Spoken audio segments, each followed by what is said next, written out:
Welcome back, ladies and gentlemen, to the I Love Wrestling podcast. I'm Justin Woolwine, and today we're welcomed by Hank, or is it Henry? Hank, it's Hank Beal, but Hank yeah, Hank Beal, head yeah. of post production for Warrior Wrestling. How are we doing, my friend?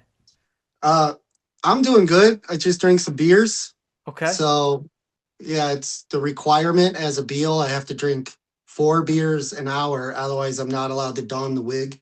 okay. Yeah. Every What's time your? I do this, I hear that song. I wave my hair back and forth. I wave my every I, time. I saw you do it on Shutter Slam, or Shutter After Dark, or whatever we're calling it, Shutter and After Dark. It's hilarious. that's lore. That's lore. But That's Lord, dude.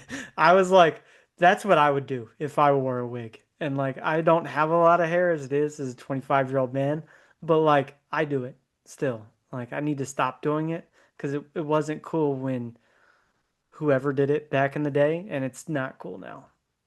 I I recommend every bald guy should put a wig on once to see if they like it, because I don't hate it. Okay? Are you gonna start wearing? No, We are way off fucking topic to I start I this. think I should get one with like blonde dreads. Okay? Like I should just have the craziest hairs. Like one's like the Dreads is blue rough. hair, the like short like Karen haircut, but it's blue. Like I should have. You know what I mean? Yeah, and you're I always in the medical section at the Jewel Osco.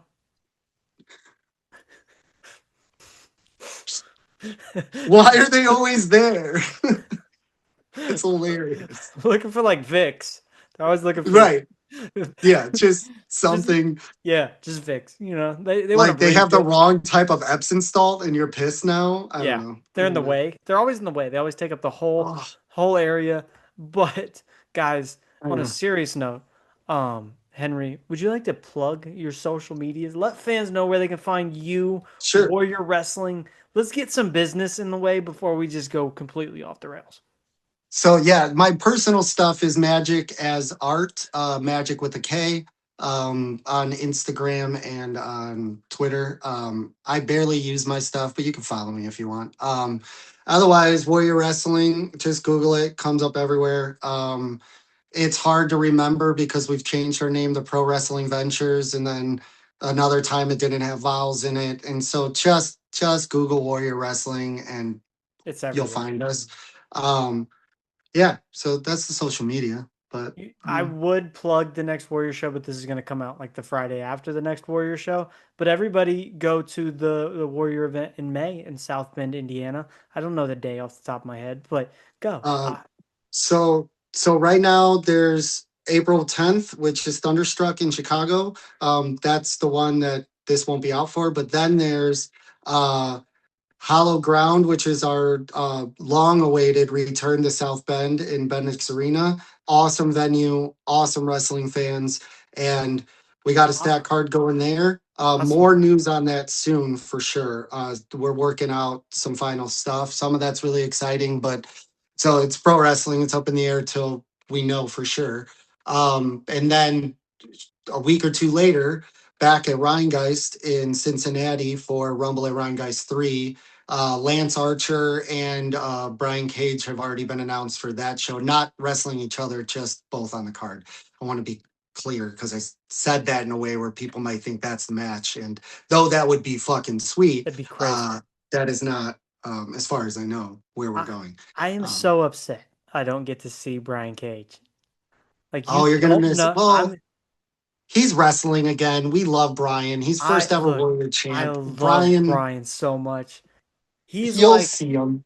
if I could build the perfect professional Uh huh. wrestler, it's fucking Brian Cage. And like Yeah, I have look, kids nowadays call it writing. I just love Brian Cage. He is the sure. like I when he got his first AEW figure, I couldn't wait to get it. Like I've watched mainly that's how I found Warrior Wrestling was through Brian Cage. So thank Brian Thank you. Cage for even this happening because without Brian Cage, Um, we would not be having this conversation. well, without Brian Cage, I don't think Warrior Wrestling would have taken off the way that it did. I That's fair. think there's this picture of Brian after he won the world title as the first ever. He threw it over the back of his Mm. shoulder, and I think I think it's 3 count photos.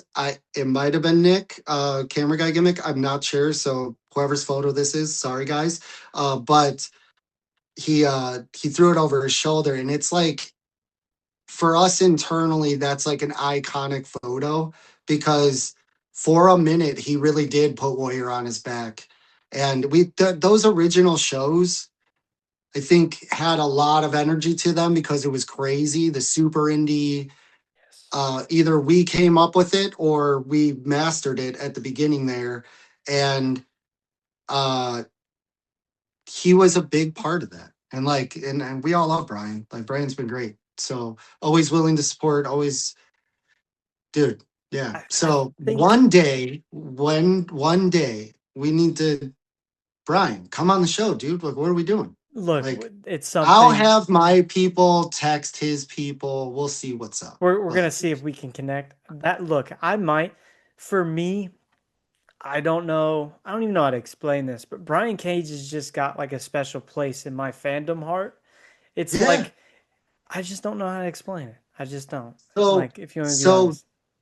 the most recent guy that's done that for me, there's two, is MJF and Eddie Kingston. Oh, I But love Eddie on Kingston. the indies, I don't know, dude. Like, there's something about a Trevor Outlaw or a Sam Beal that just, They those are my just guys right now, I they think. like pull And you the in. sleeper, and I don't even want to call him a sleeper. I don't think anybody's sleeping on him. I just think that his time is coming where we're really going to realize who the fuck he is Jason Hodge. That dude Yes. can go, Yes. and he has all the pieces, dude, all of them. And And a I really sweetheart. hope, He's a and sweetheart. dude, yeah, all those guys that I just mentioned, minus Trevor, will we'll keep the gimmick up for Trevor. Trevor's fucking asshole. I hate that guy.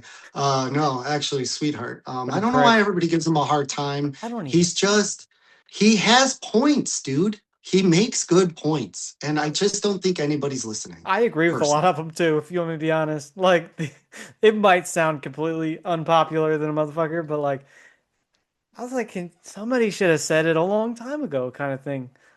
Yeah, some people say he stole that guy's baby ringside. Other people will say that kids gravitate towards Trevor. Like, Yeah. he's such a nice guy that the baby didn't seem upset. Oh, She seemed to be having the time of her life. Like, I don't know. stole the baby is Anyway, crazy. Um, yeah, but Brian was a big piece for Warrior. Love us some Brian. I'm glad he's back. I'm glad he's healthy. I'm glad he's ready to go. So definitely. that's good for us. I So, think for me, and like what really gravitated me towards Brian specifically and Warrior was the evolution of the story between him and KC. Like mhm. and how he grew, or I don't want to say Brian grew KC, but he brought new eyes to KC Navarro, and like now we get to see KC Navarro in TNA. I know he's hurt right now, but like without what, and I'll say this proudly, without what happened in Warrior Wrestling, KC Navarro wouldn't have got signed to TNA. Oh, I There's just no I way. don't know. He I helped him would get there. love. So here's the thing with, would I do I think we were a part of his run, and did he have an excellent run? And as soon as he's ready, like, Casey, like, we love Casey. But I think Casey was gonna get there anyway. Like, I he could think have done it at Warrior, or it he was could have done fuel. it at name the other place. Yes, Casey, he did. I do think that the his Warrior run with our belt was the right champ for us, and the right thing for him to be doing at that time in his it career. was a And perfect storm. I hope some of that TNA looked at and were a part of that. But like, he would have come into any other indie and he would have taken it over and he would have been the world champ, I believe. I get to be Otherwise, they're biased. stupid. I get So to be yeah, biased. and that's fine. And You get I to be just, humble. I get to be biased. there, I think there. Brian Cage helped him get there.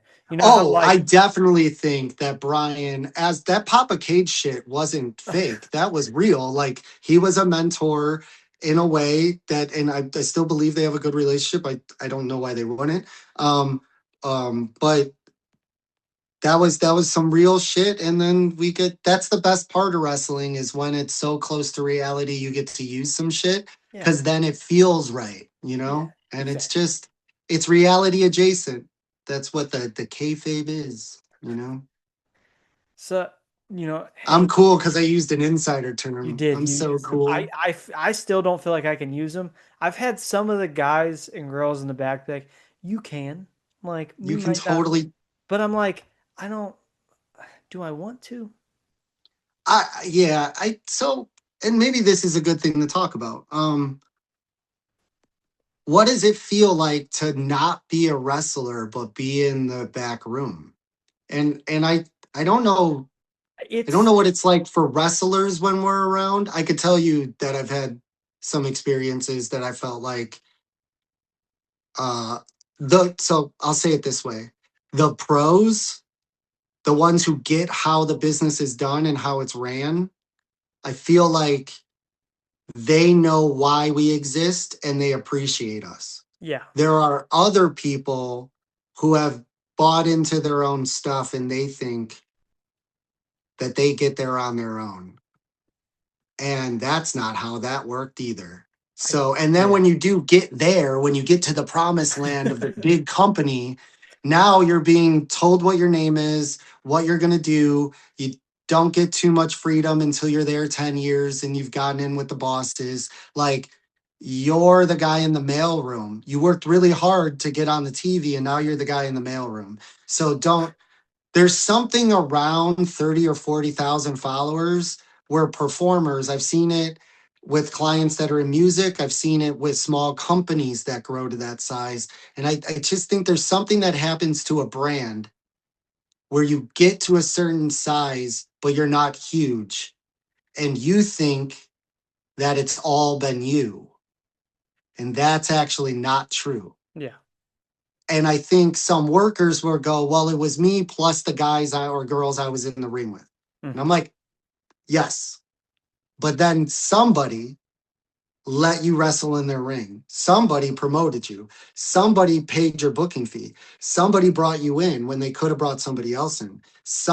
There were opportunities given. And then some of the people, most of us nameless on the production side, amplified. Like if wrestlers turn themselves to 11, Hmm. production turns you or amplifies that signal to the world, Yeah. exponentially multiplies it. And that takes a social media person, that takes a graphic designer, that takes a whatever. Like somebody edited your pimples out of that picture, and that's why you look like a star. That's fair. And and I'm not bad mouthing anybody's hard work or anybody's whatever, but there's people in the wrestling business who are 20-year vets behind a camera or 20-year vets editing pimples off people's faces, or 20-year vets designing a poster that actually gets attention. And I'm not saying I'm that guy. I think there's way better people in this business than me at all of those things. I'm just saying, let's not forget that it takes a crowd It takes to a get village. anybody over. Yes, they do a lot. Yes, it's their personality. Yes, it's all those things we all are captivated by and we all believe in and we all do that. It takes that person, but I look at it like they're a ball of potential, Yeah. but it takes the team. It's like when you're a good music artist, we could talk about contracts later, but you want to get signed. Why? Because now you got a team and a marketing outlet that you didn't have before. And I think the ones who get that get it, and I think the ones who don't. Now they're bumping. I'll never take that away from them. I'm not in the ring bumping. My body's not doesn't feel like shit. I didn't have to go to the gym 7,000 hours to look like that. Like, dude, I'm not saying they don't work hard. I'm not taking anything away from them. I'm just saying when there's a lot of people doing all those things and they don't get to that level, and maybe they're just as good. But what was the opportunity that one got that the other didn't? And then what did you do with that 10 minutes on a Yeah. Warrior show or name the other indie? You know what I mean? Like TNA brings you in for a rub. How did that go? You know Yeah. what I mean? Like, or a dark match or a tryout. I don't know. Like I went on a rant there, but like I think sometimes there are unsung heroes in the wrestling business that are a part of wrestling history. Like we were talking about this like off air, but like a wrestling with unicorns. I Hmm. think that guy is like Martin. One, he's a great guy. I love Martin. Let's put Martin over. But he's always that's part of why I get on the internet. Go check out ILW Pod's interview with Wrestling with Unicorns. Cheap plug. Fucking It's done. stop watching this one, go watch that one, you'll be Then better come off. back. But and then come back, I guess. But Martin uh has been taking clips for 15, 20 years now, Hmm. and everybody that's on TV, Penta, he has clips of Penta when he was at our show or at AEW show.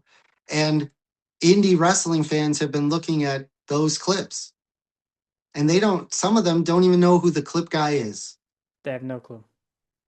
But I know that there's talent in NXT who text bro and be like, hey, we're watching your clips to learn new moves or learn what's hot out there so we can bring it in over here. And don't let anybody talk shit about you because everybody's watching your shit, dude. You know what I Yeah. mean? Like, so people might have some shit to say because politics are everywhere, but they watch the unicorn shit. You know what Yeah. I mean? So, Definitely. like, for every one of the names in wrestling that you know, and so we know some production people's names, we know, you know, or a photographer or ref that's been around forever, but there's all these auxiliary things that like I don't think that we publicly have the discussions as much. I think Hmm. everybody understands things about the wrestling business that are behind the scenes, but it's only booking, it's only why Just did the they do that or obvious what? things Yeah. like that everybody asks, but there's a lot of untapped, like, I mean, we could get into production just as one thing that I don't Yeah. think a lot of people ask. Like, what's really going on in the truck, or what's really going on? Like, you see Gorilla Position and you see Triple H and Bruce Pritchard at this desk. What's going on with what's being fed into that monitor for them to produce?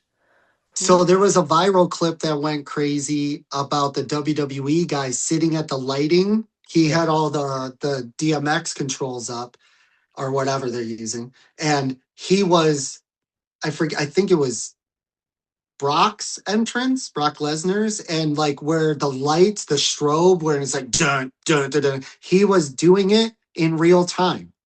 Hmm. And No, but then what you is don't see sitting in that. a Have you ever seen the videos of AEW's released a few of these, and it's fascinating. We don't have a truck because I do everything in post. We used to have a guy, Sorg, was great at this, where he had camera people and he has all the angles up on his screen. And then there's a guy, there's always a person, the director, the executive producer, they call it different things at different companies, but there's always a guy who has four people in front of him and he goes, ready, number two, hit two, go, go, go. He's like calling the cuts in live Yes. time and action. And people don't get that, dude. So like I'll be watching, I just watched uh Dynamite and I haven't been watching. So I watched it for the first time in a while. And it was Swerve versus Kenny Omega for the EVP angle thing that they were doing. Yeah. And I literally was like, this guy's watched Martin's clips because the camera guy, I mean, probably just did it without Martin, but he they're doing this thing where they have Renee ringside. So they're showing Renee in the background of the first clip as during the entrance. Yeah. And then he jumps up on the ring and then they're going to get away from the entrance and cut to Renee.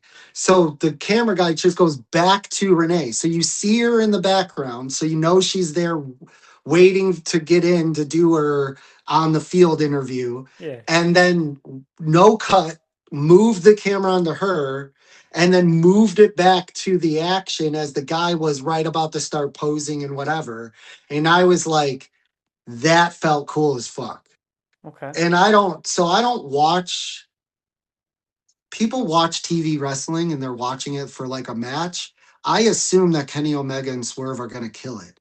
I'm not watching that. I'm going, how are they doing this at a bigger level than what we're doing and what's applicable to us? And I then, do that. I, I yep. do that so much. And I'm the worst person to watch a movie with because I'll talk about the direction and the lighting style. And I'm do not watch I'm movies so with bad me with podcasts. Like, and like I a dude. watch the It's because you video know. and I'm like, Yeah, I'll watch Rogan and I'm like, okay, they do this, they do this, they do this. And then like I'll get other podcasters and I'll get into like groups with them and I'm like, how do you do this? How do you do this? How do you do, let yeah, me like, and 9 times out of 10, it's very simple. And, but like, I don't know what it is, but even wrestling, like for me watching wrestling, I also do stop motion or pick fed or whatever you want to call it.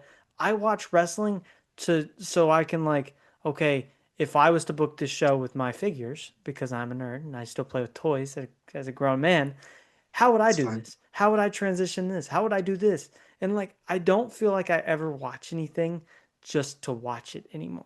Like I watch everything to understand how it's done that way and why. Yeah, it's a sickness and it never goes away And like it's at funny because all. like even like normal shows, I've found that like me and my fiance will watch them and then we'll afterwards be like, well, what did you think of this? What did you think of this? Why'd they do this? Hmm. Why'd you do that? Even like in a storyline context, I do it and it's like I overanalyze all of it all the time, but it's fun and it I works. think I think you have to, right? Like I think there's something about art in general. Um like like if I knew how to play guitar, which I don't, but I'm assuming the experience is a lot like so like you're not Eric Clapton, but you want to be, like, you know what I'm saying? I think And so. so and what I've realized is I have some freedom in at Warrior in particular that I get to pick my team. And so what I've done is I found all the guys that if I don't think I could do it the same or better, they do that thing.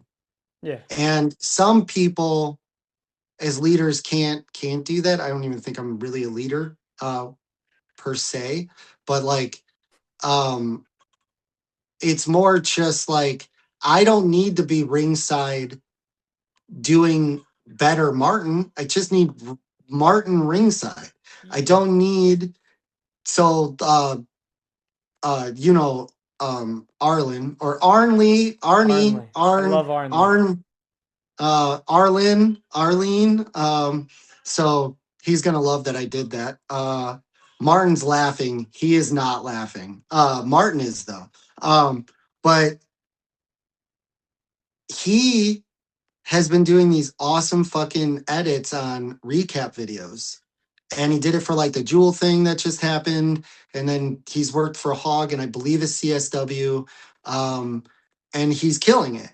And so he's asked to be on our show. But then I finally was like, Steve, I can keep doing this or I can just have him do it.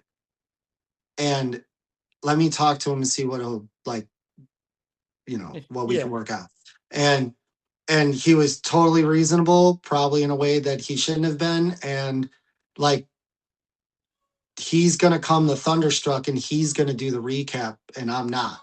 And every recap I've seen since I made that call for him, I've been like, yeah, dude, he's gonna fucking kill this He's gonna and kill it's it. gonna be better than what I did or would have done. And that professionally makes me a little jealous and makes me want to go harder and get better. But personally, it's like, bro, fucking go do that shit. Like, and that's something that I take serious when it comes to Warrior because um every local wrestling promotion or every indie wrestling promotion needs a camera guy, at least one. They need some people. And there's a lot of fans, there's a lot of semi pros, there's a lot of hobbyists with cameras that will do it for free. They'll do it for 50 bucks. They'll do it for a lot of bullshit. But then there's these actual guys, like I've already named most of them, but like Arnley, Sidewalker, fucking camera guy gimmick, Tusslemania. I would love to put myself and Martin in those categories. Like there are guys that have been out there grinding, doing it forever. Uh Basil for promo picks. There's these guys that nobody knows their names, but you've seen all their stuff. Your Yes. favorite wrestler has shared it. I guarantee you they have. And and if I can fill a team with people that get the Warrior brand, get the vision, get that we're a team, that's a big part of it. Because a lot of indies don't run like a team, and we do, and particularly on production side. We all have a piece. Everybody has their assignment, and everybody's a specialist. And then jokingly one time Steve called me the Prism, and I have this thing where if you give me a nickname I'm gonna own it and like Walker, like I told him I'm making a t-shirt. Like he was like his eyes roll now when he hears people say it. But that's my role, is all I have all these really good guys that do really good stuff, and then they feed me all the footage, and then I edit my ass off to bring the brand to the world. And one, I love that that's what I get to do. Two, some indie guys don't get the paints that I get. Like I get the best. It's like how if you look at a Warrior card, like, yeah, dude, Warrior cards have the best indie wrestlers available on them. Period, hands down. Look at our cards. But then you look at the production team, and my team versus anybody's team, dude. Any day of the week, dude. You're running rockets. Sergio is like this new guy that nobody knows, dude, and I love him. He has a natural eye, always willing to do anything, like no ego, and he's just found a spot with me, Martin, and fucking Arlen and Mike, and it's like I don't want to do a show without him. You know what I mean? I don't want to Really? do a show with Mike. Mike's our guy that does all the crowd shots or any like kind of hyper zoomed in. Like, did you see Trevor's clip where he's talking in the ring? Like, those are Yeah. Mike's clips. Okay. So, like, I just, my point is there's unsung heroes like that everywhere and nobody knows their name. And I feel passionate about people should know their names because they help get these stars to be stars. But then also, I get the opportunity at Warrior to give some of those guys some work and then also make sure I'm bringing in the best for our brand. And Yeah. I finally feel like our production is as good as the wrestling that's happening in the ring. I think for a long time, streaming is different. I mean, post production. Like when we were streaming, you can only stream at a certain bit rate. You can only do so much. Like it looks a certain way across to everybody because that's the nature of the tech. But when you have the freedom to use whatever camera and use whatever lighting and use all these things and like color grade it a certain way, um, I don't know, dude. I feel like we're finally getting there. And it's not for me to judge. Everybody else watches it. Of course I'm gonna think it's cool. I'm doing it. But like, I don't know. It's good to be Yeah. proud So of what you do. first point, production people don't get enough credit. Second point, if you're a booker or you're a guy like me who the booker expects to be responsible for that, take this shit fucking serious because you are a part of history and find the real ones. Don't just try to fill it up with people who will hold or record the thing for you. Yeah. And I get it. I get it. Some people don't have any budget at all because there's 50 people in the room and you're just doing what you can do. And you need to take that free person and make that free person into the next us, right? Cool, dude. But if you're running an actual named indie and you're spending thousands of dollars on talent, why are you only paying your camera guy who's going to present what you captured there that night to the world $100, $150? Why are you overworking them for 30 hours to get you 7 videos for that price? Stop it. I don't care if I piss half the internet off. Like for real. I go on these podcasts and you guys want to know like BTS and you want to know shit. Like that's the real nature of being a camera person in indie wrestling is everybody there's 7, 8, 9 really good guys and girls in Chicago that I could call tomorrow that all want to work for Warrior. I have 4 spots and the budget that can pay for them. You see what I mean? And so, side note, if you are a production person, here's what you do. This is the sauce. You're not trying to do 50 indies to be the camera guy who's doing 50 indies. You want to be the guy for one promoter over the course of time. Okay. Longevity. Get your spot with that one promotion, find somewhere to call home. And if they're a good guy and a good booker, you can't do this with every booker, obviously. But if there's really good bookers in wrestling, dude, who love doing this and they don't want to cheap out. They want the best for their brand. Yeah. You find that guy and you build with him and you set up a scale page structure and you do everything. Do the graphics, do the videos, do the fucking whatever they need you to do.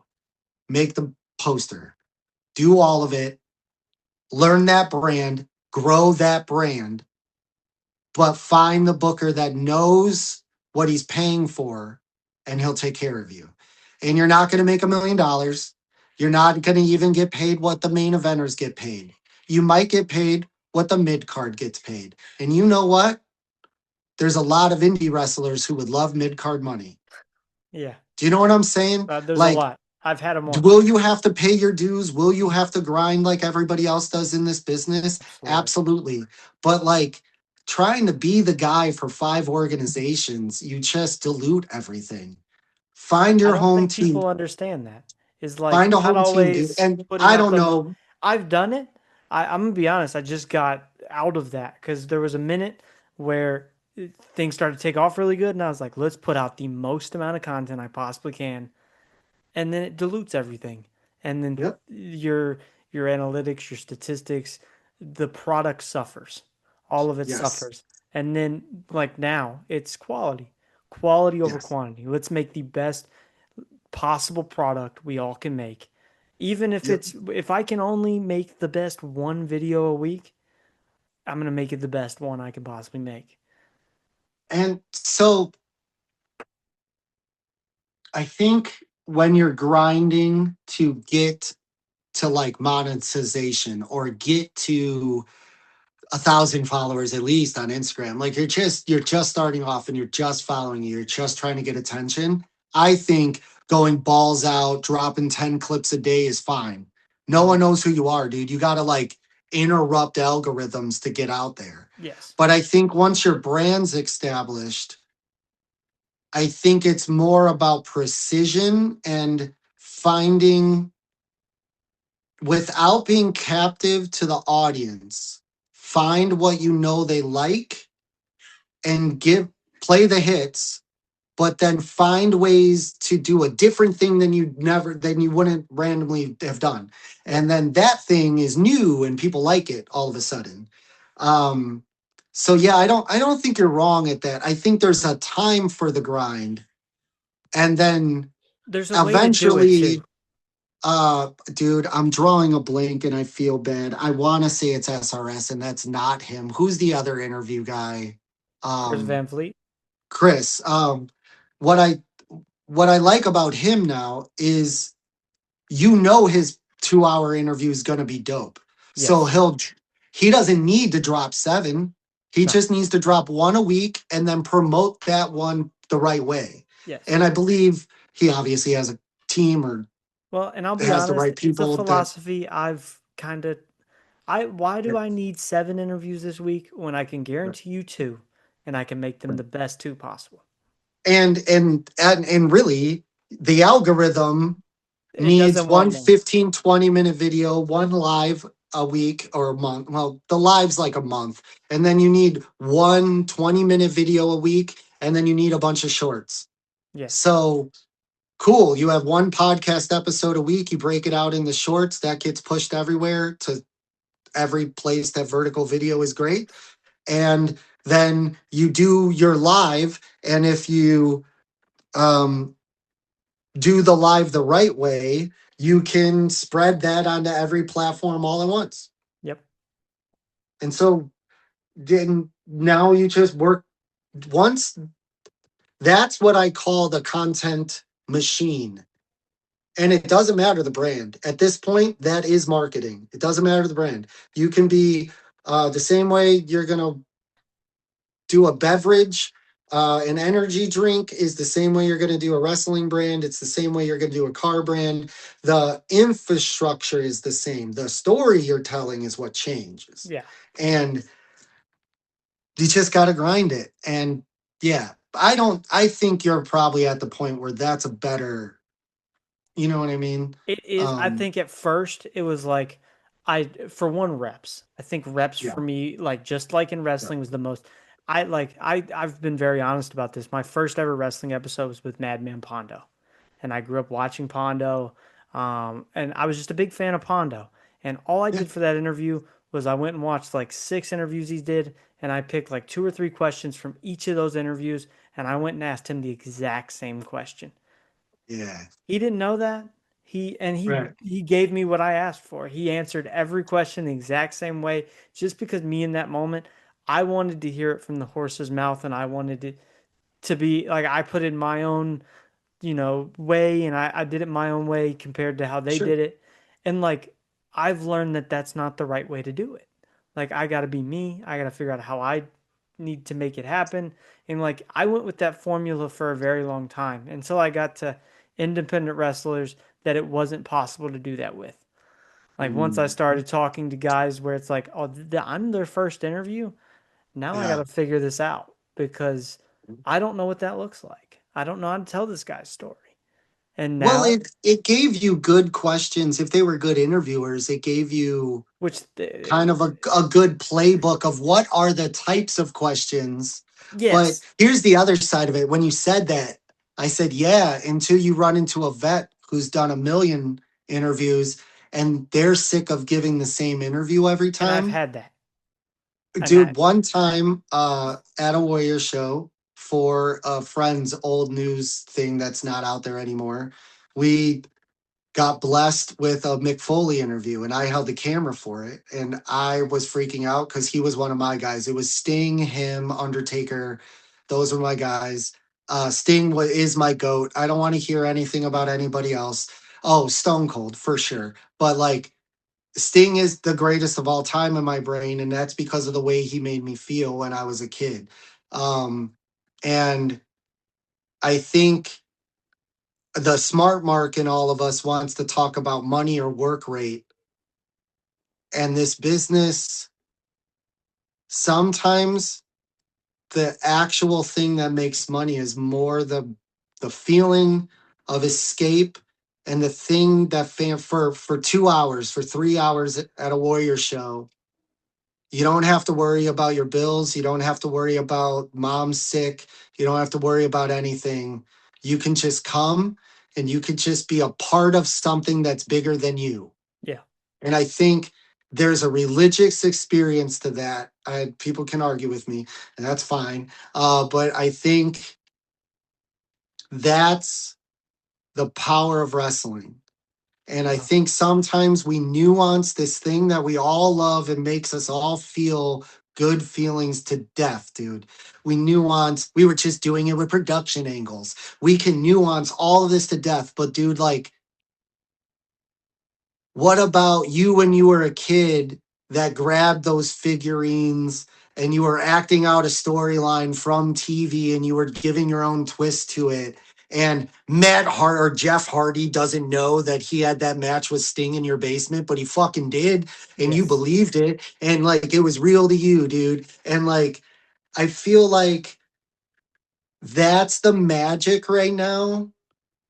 At post 2019, post 2017, where every indie you went to had bangers. We call it banger saturation at Warrior.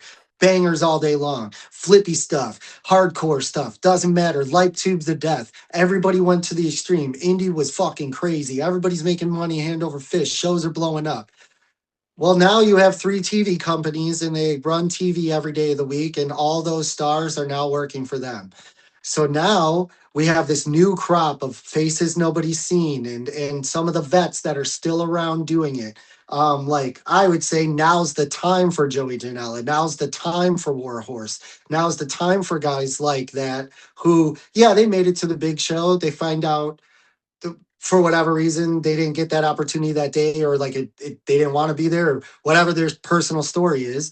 Um, and those are TV talents. Those are TV ready right now guys, period. I don't care. But a guy like Big Ben, who's really starting to get to that big name level on the indies, getting put over by Cardona and Cody Rhodes for like what? It's Uh, crazy. and he's earned it. He fucking earned that shit. And I don't care what anybody says. That man talked shit on the internet so people paid attention to him, and he started getting bookings because of it. And he can fucking wrestle. And so Ben, you tell the that other guy with the weird face who talks shit about wrestling to shut up. He is not my president. He is somebody else's president. Uh, that guy needs to go away. Big Ben all day long at Henry's house. But um, I got off on a rant, but I'm just saying that it takes a lot of people to make guys and girls and make that shit happen. And I think I love that Shutter Slam is a thing, and people should support that podcast so they get a angle on the business that Nobody's giving. ad-free shows and all these other networks have not given you yet. Mm-hmm. And like that's why I appreciate guys like you who want to talk to me for what? Like I'm nobody knows who I am and For a I don't good want to be time. known. To have a Nobody great I don't conversation care. is why. But like it's cool that I can talk about the thing that I love from an angle that like not everybody gets to hear, dude. And there's a lot Yeah. of guys who have come through like me or Martin or any of these people. And the business has there's grizzled vets on the production side too, and I feel like those guys can should get a say, get a voice because they've seen a lot. They were in the back room when that story Yeah. happened. Why is nobody asking them? You know what I'm Exactly. saying? No, like, So and I'll be honest, that's one of the biggest reasons, like, once I really found the identity of the I Love Wrestling podcast, that's the beauty in it. Is like not only can I have BD or Eric Young or yeah, the Hardys on the podcast, but I can also have Hank, the head of Warriors production team, to tell his story as well. Because why is your story any less important than the Hardy story? It's not. Like like Steve and Eric are better talkers, they're better guests, but I'll do it. I mean, that's I've fine. had Steve on. Um, Steve's great. Seems great. You're getting a different. It's a different flavor of ice cream. Yes, and I'm that's gonna that's him. before we Has he? carry Have on. you heard him give you the ice cream speech? He did give me the ice cream speech, and I've heard it from a lot of people, and I like it because it makes sense. But I'm gonna answer your question that you asked me 2 minutes into this. Am I comfortable yet inside the Mm. locker room or Mm-hmm. near the locker room? No, not at Oh, all. And okay. I don't know if it's a matter of like there's a part of me that just doesn't feel like you're one of the boys because I'm not, So, but I am. so here's what I would Does that say. make sense? Yeah. So here's Look, how I I'm going to give every you some one of insight us. before you go in. And this is why I think this way. I went to a show recently. I'm not going to name the show It was ours. Oh shit. with insert name of other podcast. Not going to say name of show or insert name of other podcast. But in the locker room, there might be pizza, snacks, drinks, and like I am told they are available to us if we want them. I will not go get them. That is not Mm, mine. That is mm, insert name of indie wrestlers. That is not Justin's. That is not Pops's. That's not Nasty Nate's. We can stay over here.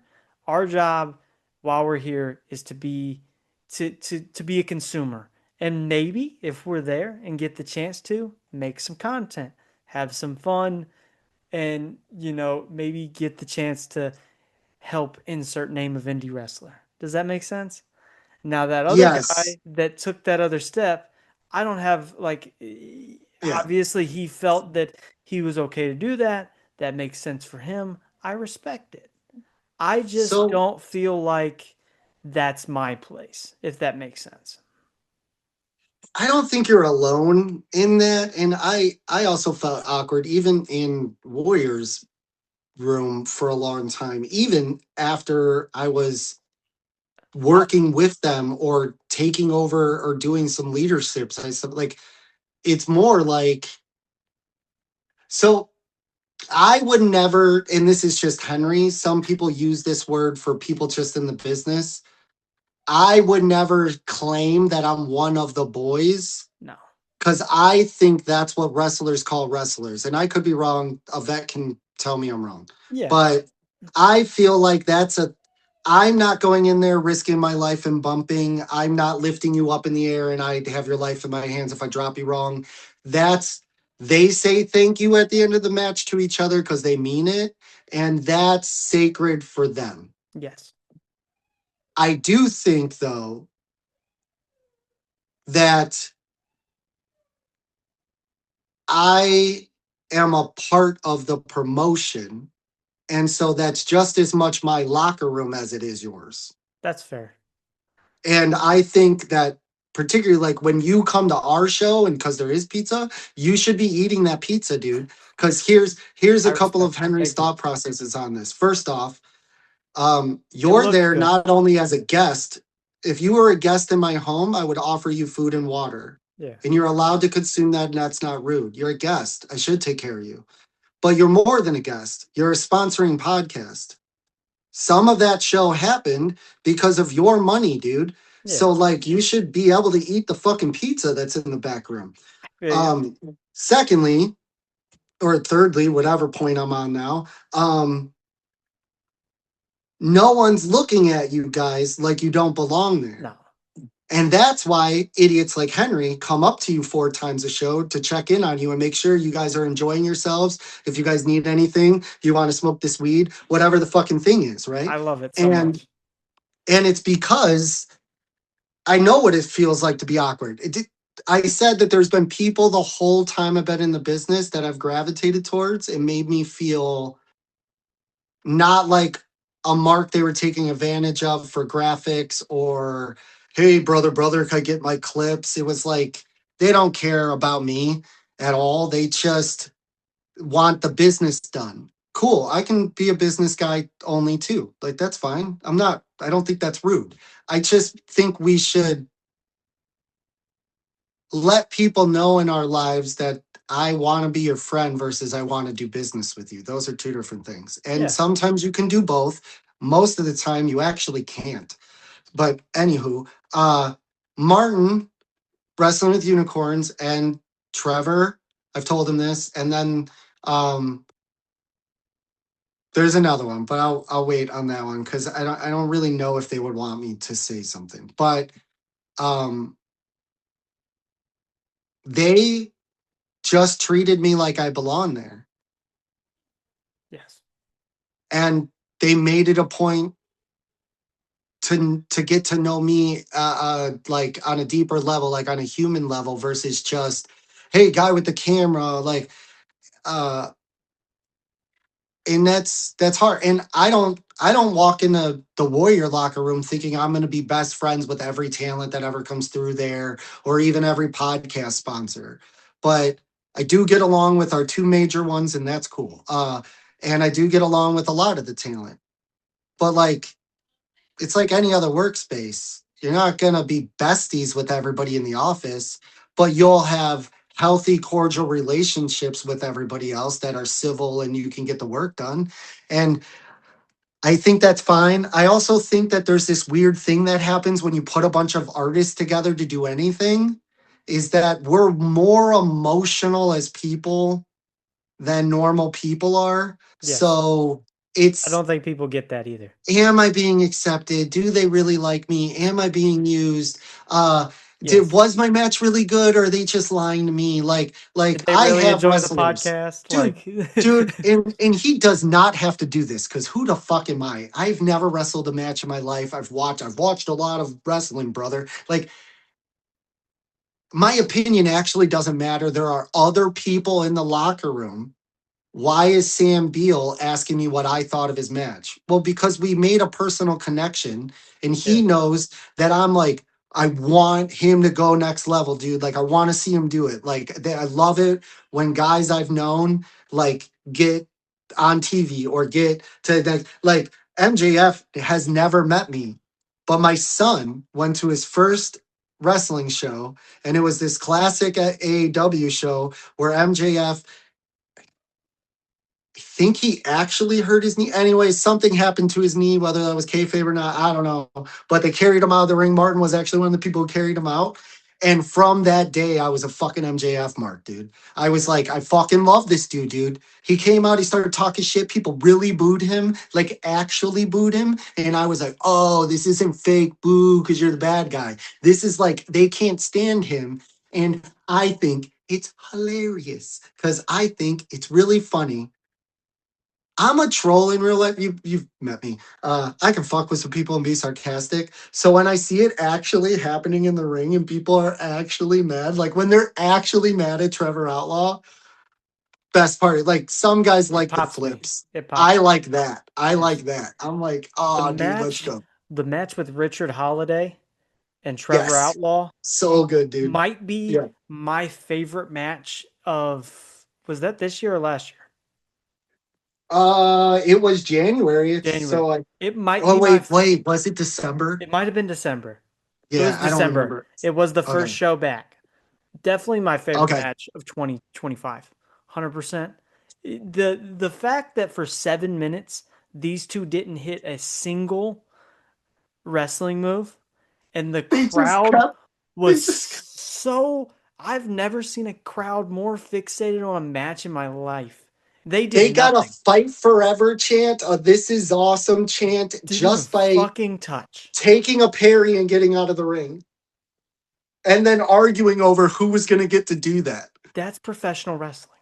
That's what I mean by I love it so much. some Like, your move. Like Will Osprey does some flippy shit and he makes me feel that. yes, Trevor Outlaw and most marketable do that and they make me feel something. yes. And that's what I mean by when it's hard to have these greatest of all time, who's the best.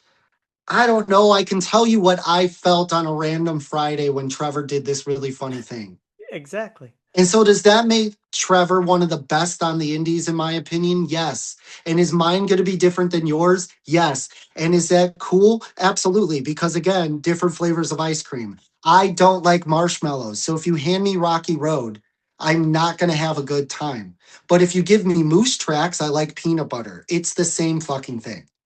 Do you see what I mean? It's just Yeah. that one little element's different. But are we really going to be able to land the plane on who was better, Rocky Road or Moose Tracks? No, No, they're no. both good, and it depends on what mood you're in. So, Exactly. like, that's how. That's why I don't like the online discourse anymore.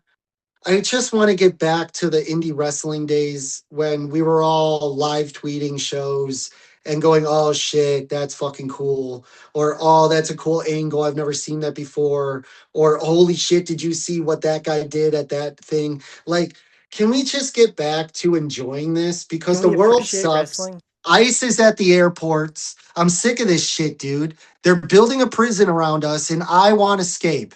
And that escape for me has always been one of my escapes in life has always been wrestling. And like that's why I love that Warrior right now is like we're not going to stream. No, we don't care about pay-per-view.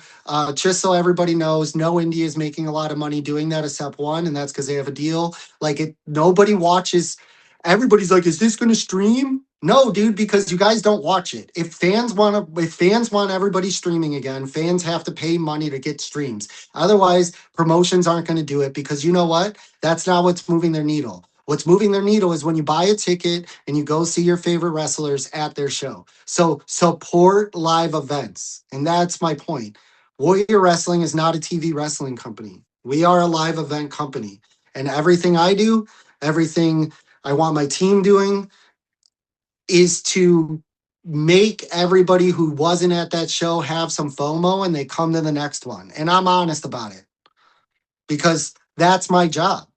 And you've been to our very recent shows. Yes, I will put our show and our crowd and our everything against most indies, and you will have a better night at Warrior. And I'm not saying don't go to them shows because there are flavors of ice cream. Freelance, you'll have an excellent time at. AEW, you'll have an excellent time at. Galley, you'll have an excellent time at. And there's more in Chicago by itself.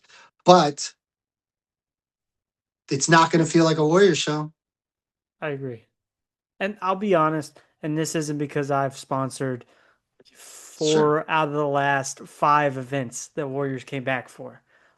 It's honestly, I feel like for me and independent wrestling, I was going to independent wrestling shows. I went to an independent wrestling show every month in 2025, sometimes 2 or 3. And Warrior Yeah. Wrestling made me not burnt out, if you want me to be 100%. Like, Well, because I was I, getting into it to go to it's like a network. You got a network, I got to build a brand, I got to yes, go out and like it became a job. And yes. like, and I mean that in all due, I enjoyed every show I went to. I had fun at every show I went Yep. to. But there's a point where it's like I'm having fun at these, but at the same time, there's that underlying nerve of, hey, did I talk to enough people? Hey, did I get enough people Hmm. to either be on the podcast or tune into the podcast or whatever? At Warrior Wrestling, I don't have to do that. I just get to go, and those things happen. They happen organically. It just the atmosphere at Warrior is so much different than any other indie I've ever been to. And I've been to independent shows from here all the way to the middle of nowhere, West Virginia.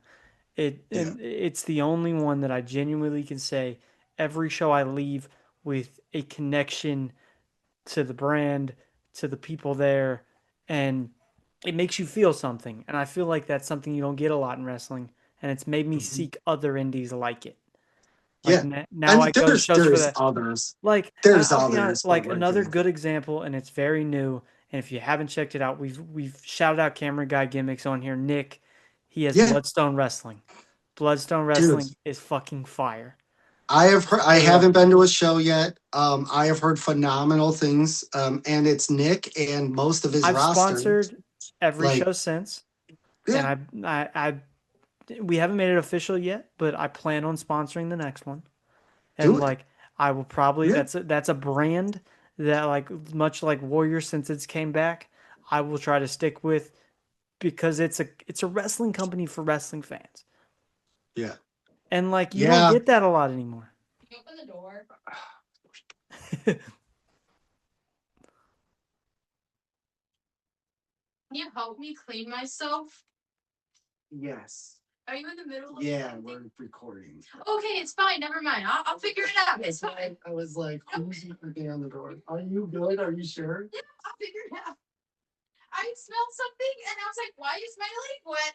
And Okay. I'm really sorry. Okay. okay.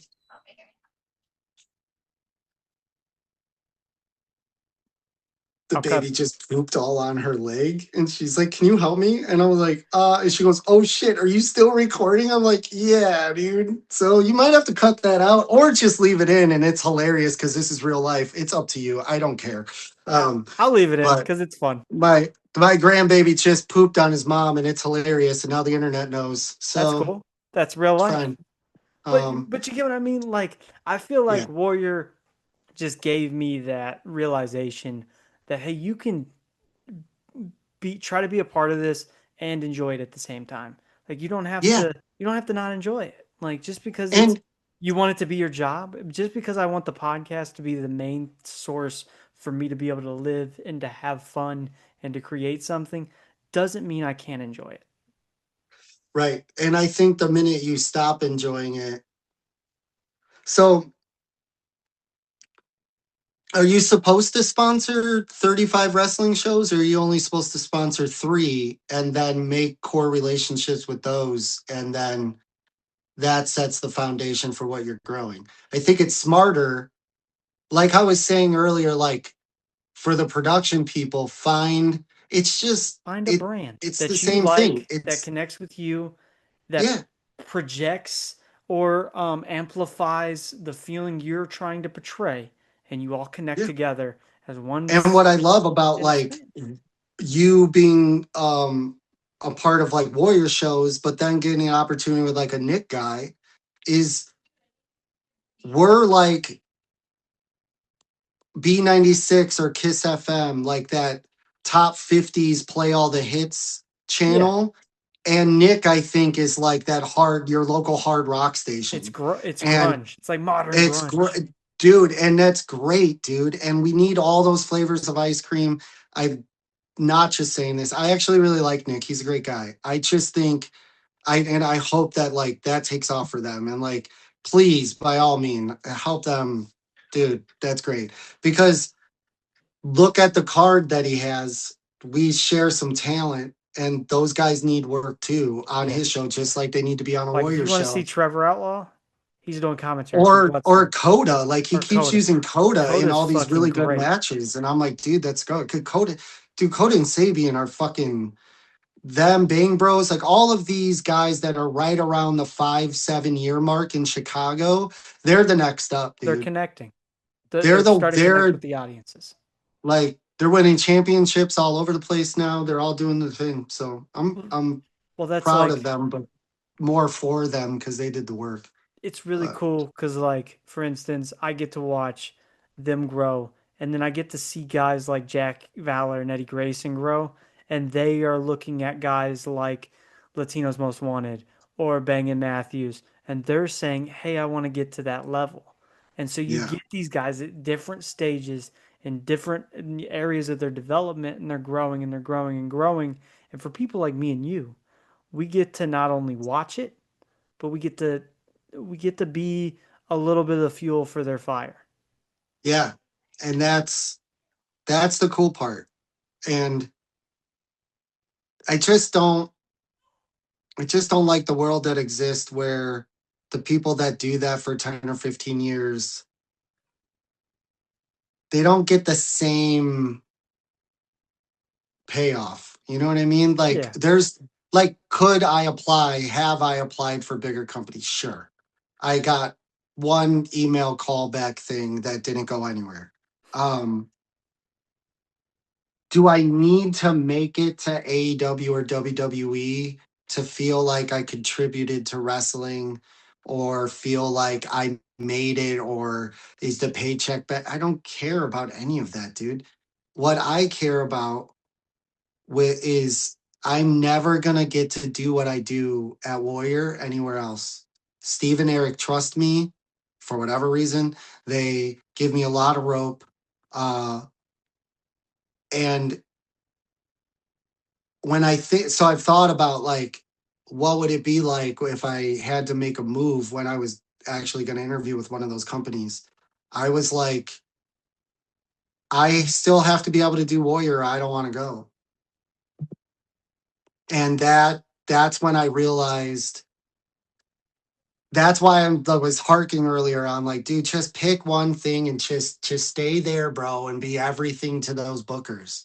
Yeah. Like and and pick the right booker, the one that you get along with, the one who loves your stuff. Like Tussle did this at Wrestling Revolver. It's Well, do that, dude. Like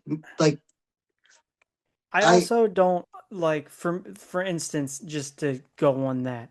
Like for me, that was something I was trying to do, especially in Chicago. Like there's so many independents. And I yeah, was like, let's find somewhere to call home that I can build a relationship with, and we can help, like my brand can help them grow their brand. We can grow off each other. yeah, And there was a couple that I was just like hell bent on, this is the one. I enjoy their product, and like due to whatever reasons, or we don't have to get into it, but Yeah. like it just doesn't work out. Like Yeah. it's one of those things that it just doesn't pan out the way maybe Yeah. initially you wanted it to. And it's like, okay, now I see somewhere like a Warrior or a Bloodstone. And it's like these guys I found organically, these guys we've made a connection. Now it's like I can we can attach ourselves to each other, and these are people that I can say genuinely want to see both of us grow. Yeah. Yeah, for sure. And like I think we've proven that we'll do anything to like um back you guys up too. But that's why me and you were having that whole conversation about like sponsorships and how that relationship works and like can like the t-shirt and the interview and the other things move the needle for you guys, but it makes you guys want to come back again for us, which helps us. And it's like why aren't we all just doing this? Like it's weird to me that like getting back to that thing about being in the room, the boys I think are that's the there's like an inner circle and we won't know what that's like because we're not doing what they're doing. But then there's and that should be sacred to them. It should be. They're Yeah, performers at a level that like we're doing not a at. thing We're that's it's the a niche within a niche. They yes, need each other. But then there's the auxiliary people that are there to make the show happen, to make the social media happen afterwards, to keep everybody's businesses running. And I don't think those people should feel awkward in a back room. I don't think those people, I don't think talent out of everybody should be rude to them. Most are not. Most wrestlers are I've the nicest people I've ever met I've in their never had a life. bad experience. Um, and then I think there's a thing with the booking where bookers don't look at production people the same way they look at talent for the card. So, like, I'm not flying a guy out to my promotion if I'm running one who I have to spend hundreds of dollars on a booking fee, hundreds of dollars on a plane ticket and a hotel room if they're not going to sell the tickets that I spent to invest in them. Yeah, Okay. Same thing goes for production people. I will pay more money for a unicorn than I will for the kid who just got a camera. yeah. You see what I'm saying? Then And Charlie I'll off the fly street. a Martin. I'll Yes, fly a Martin. That's another thing that drives me nuts is that promotions tell production people that they don't want to fly or do whatever. We got that's fine if your local people can produce the same quality and bring an audience.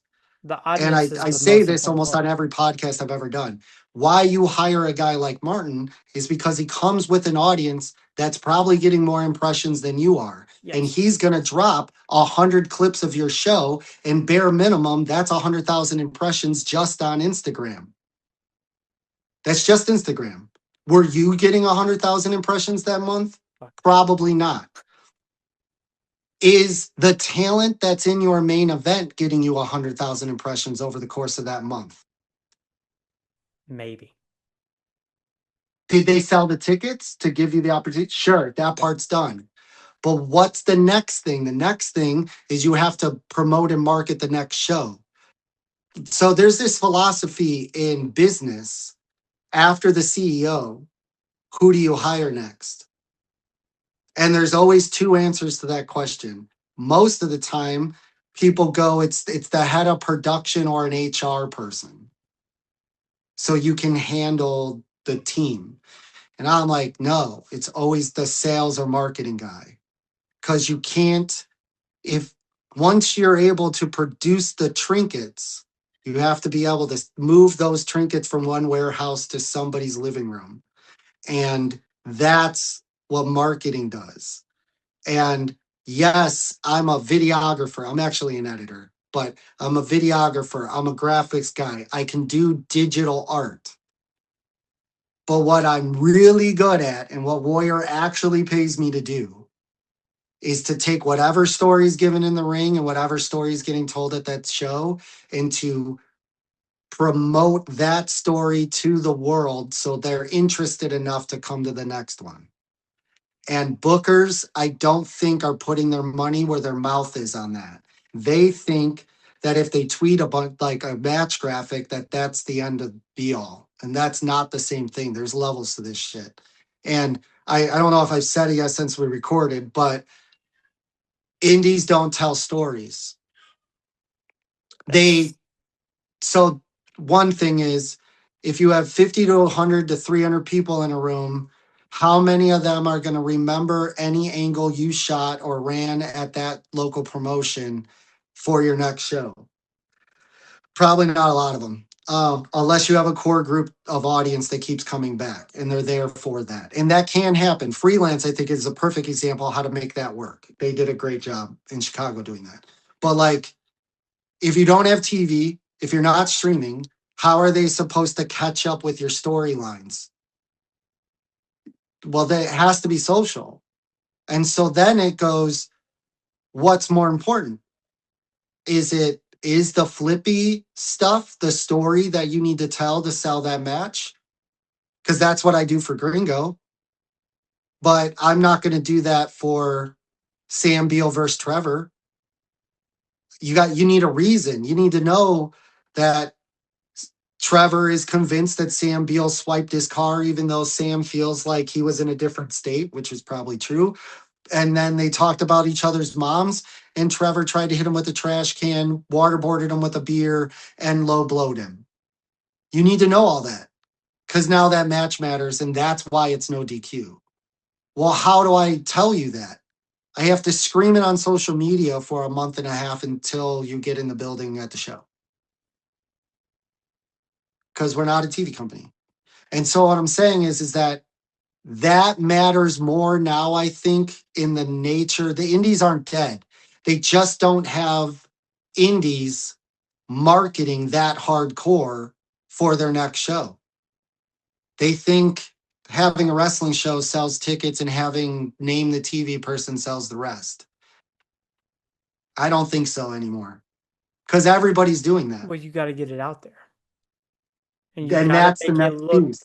and you got to make it look different than the next guy. I think that's In something else. all the indies, every indie right now that's hot has a marketing scheme that's a particular branded thing of what wrestling looks like there. Yes. They're not trying to be TNA light, WWE light, AEW light, ECW light. They're not trying to do any of that. Like, Well, and I think when you change, like for instance, I think like yeah, I'll throw the podcasting for instance. For a long time, a lot of and it still happens. A lot of interviews, you'll look at a thumbnail and it's insert the name of the interviewer and the talent.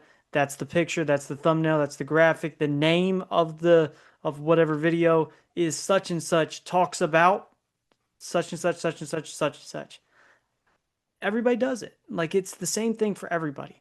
So like for me, I tried to do it. I didn't like it. I didn't like it. For one, I don't think my job when I interviewed this person is to put this person over. I don't think my face needs to be in the thumbnail at all. I don't think it makes sense. They're not there to hear me talk. They're here to hear that person's story. That person should be the main focus. So that's why it's like that. And then why would I put in the title what all this is about when you could watch it? So this is ILWPOD episode 220 featuring Hank Beal, head of post production for Warrior I Wrestling. really hope Sam Beal finds that endearing and doesn't think that like I'm taking because I'm not, bro. But you get what I mean? Like Yeah. everybody falls under the same, and it happens in, I think it's happened pretty much everywhere, not just in wrestling, not just in podcasting. Like it's pretty much everywhere. Everything's under the same uniform. Like Mhm. nothing's unique anymore. Everything seems copy and paste, cookie cutter, factory. And so, like, my job as the head of ILW Pod is to make it authentic, but also make it different than everything else because we're not the same thing as No. SRS or fucking Chris Van Fleet or Conrad Thomas. We're just not. But may Yeah. those people, some of them be inspirations for what we do. Like I'm sure you Sure. have Yeah. inspirations for editing and wrestling and whatever. Do they Yeah. inspire me to do this thing or do I take inspiration from what they do? Absolutely. But why would I copy and paste what they did and make it and claim it to be my own? Like at that point they should just do it. Yes. And so one thing I've always wanted for Warrior is a drone. And I finally found a local guy who has a drone. I've been trying. Okay. What's There's a the idea with the particular guy drone? who has a drone that he knows I've tried to get him on like 6 shows, but it's just hard because again, flying a guy out to run a drone when I got a local guy, it just makes more business sense. So, Yeah. anyways, and I love that guy and he knows that. But when I first saw WWE bring out their drones when Mm, they switched production guys and all that stuff recently, a couple years back, whatever it's been, I lost my shit I because they love it. did this tracking shot from outside the building through a door into another Yes. door into the fucking arena. And then they started doing shit like through the back, following them all the way through Gorilla. And I was like, there's a reason why at Warrior in my edits, I show them in the back before they come out of the curtain. Um, is because again we're a live event show and we're doing a live event, so to show you we're doing a live event and not just producing TV, I'm bringing the ring of what you're allowed to see wider, meaning you get to see right behind the curtain while they're standing there and you might see a wrestler over there on their cell phone. It's like playing WWE's game back in the day and you're like walking through the hallways and you see the rest. It's like I want that kind of feel. There's an actual production of a show going on. And anyway, so back to the drone thing. When they flew that thing through, I literally stood up in my living room and went, son of a bitch. And I think Mike was with me. And I was like, Mike, what the fuck, dude? And he's like, it's just a drone shot. And I go, don't tell me that was just a drone shot. That is yes, dude. This is what I'm saying. Like, why are we not doing different shit? Why does WWE for a long time under Kevin Dunn just looked like it was so polished and so perfect. The moves were always executed right. Nobody stumbled. The fucking cuts were so smooth. Like you knew they were gonna shake the camera. You knew they were gonna, and it just got It get to where it uniform was and it boring. was so it was so well produced that it felt like a movie. It didn't feel live anymore. Yeah. Somebody make a mistake Well, because like because that's otherwise I why don't for know. this we're leaving baby peas on somebody. Dude, and I You love got that to. shit. You gotta have fun. He Like did his first wrestling run in. That's great. Um but yeah, so when you're saying like I have to be unique, I want to be different, I feel like everybody should be doing that. That's what having a brand is.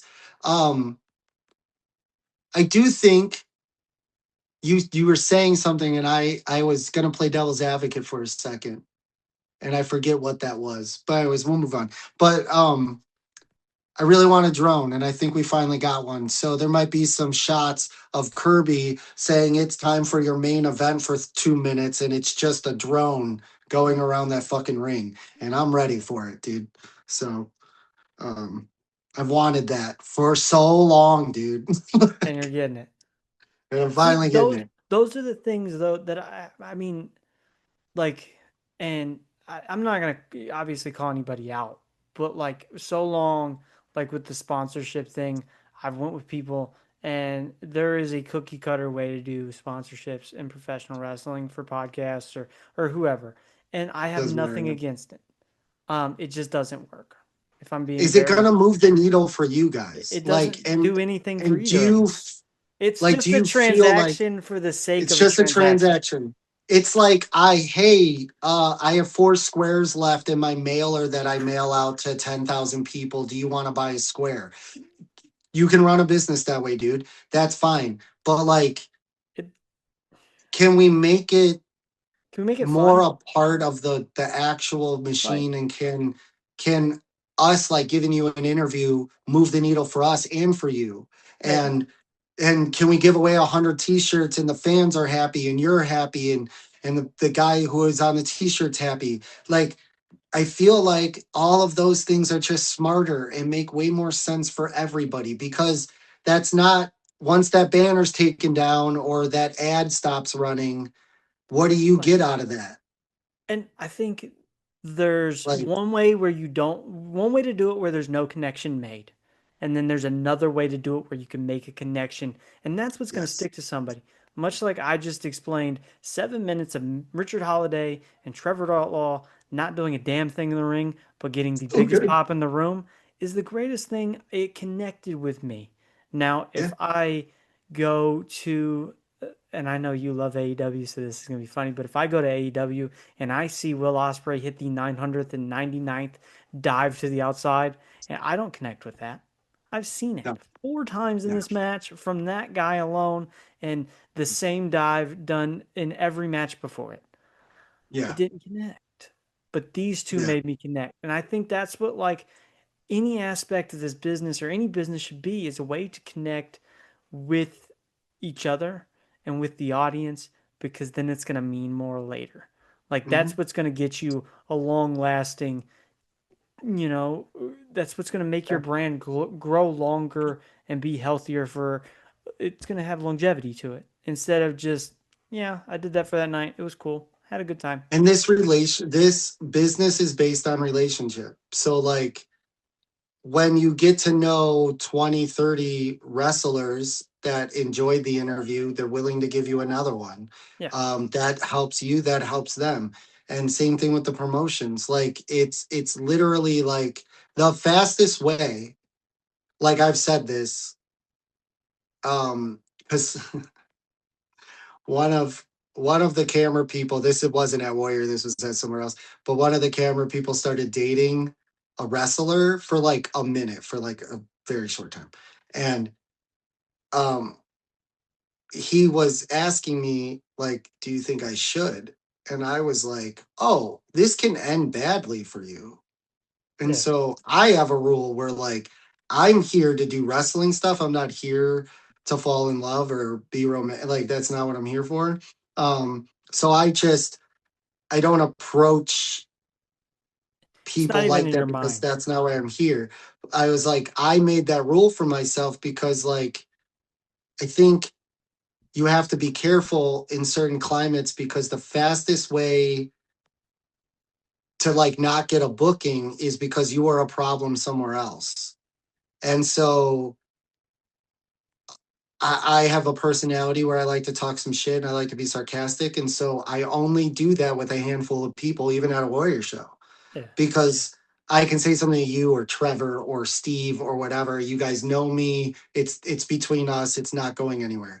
But like if I walk up to a random person who's never been on a Warrior show before and I try to kick it too hard, It might like come off. maybe I say the wrong thing and I rub them the wrong way, and now they're at another show saying that that Henry guy is kind of a dick, you know what I mean? And it's like that, or I dated the wrong girl and she didn't like the way I treated her, and now you know what I mean? Now there's Like, some, or God forbid, I misread and I flirted with somebody, and now there's like this weird HR moment in the back. Like, I'm not trying to have that either because I'm not that guy. You know what yeah, I mean? So it's just definitely. I told him I think all of us need to think through that one for ourselves. But for me, I just have that rule where it's like, I'm not here to date, dude.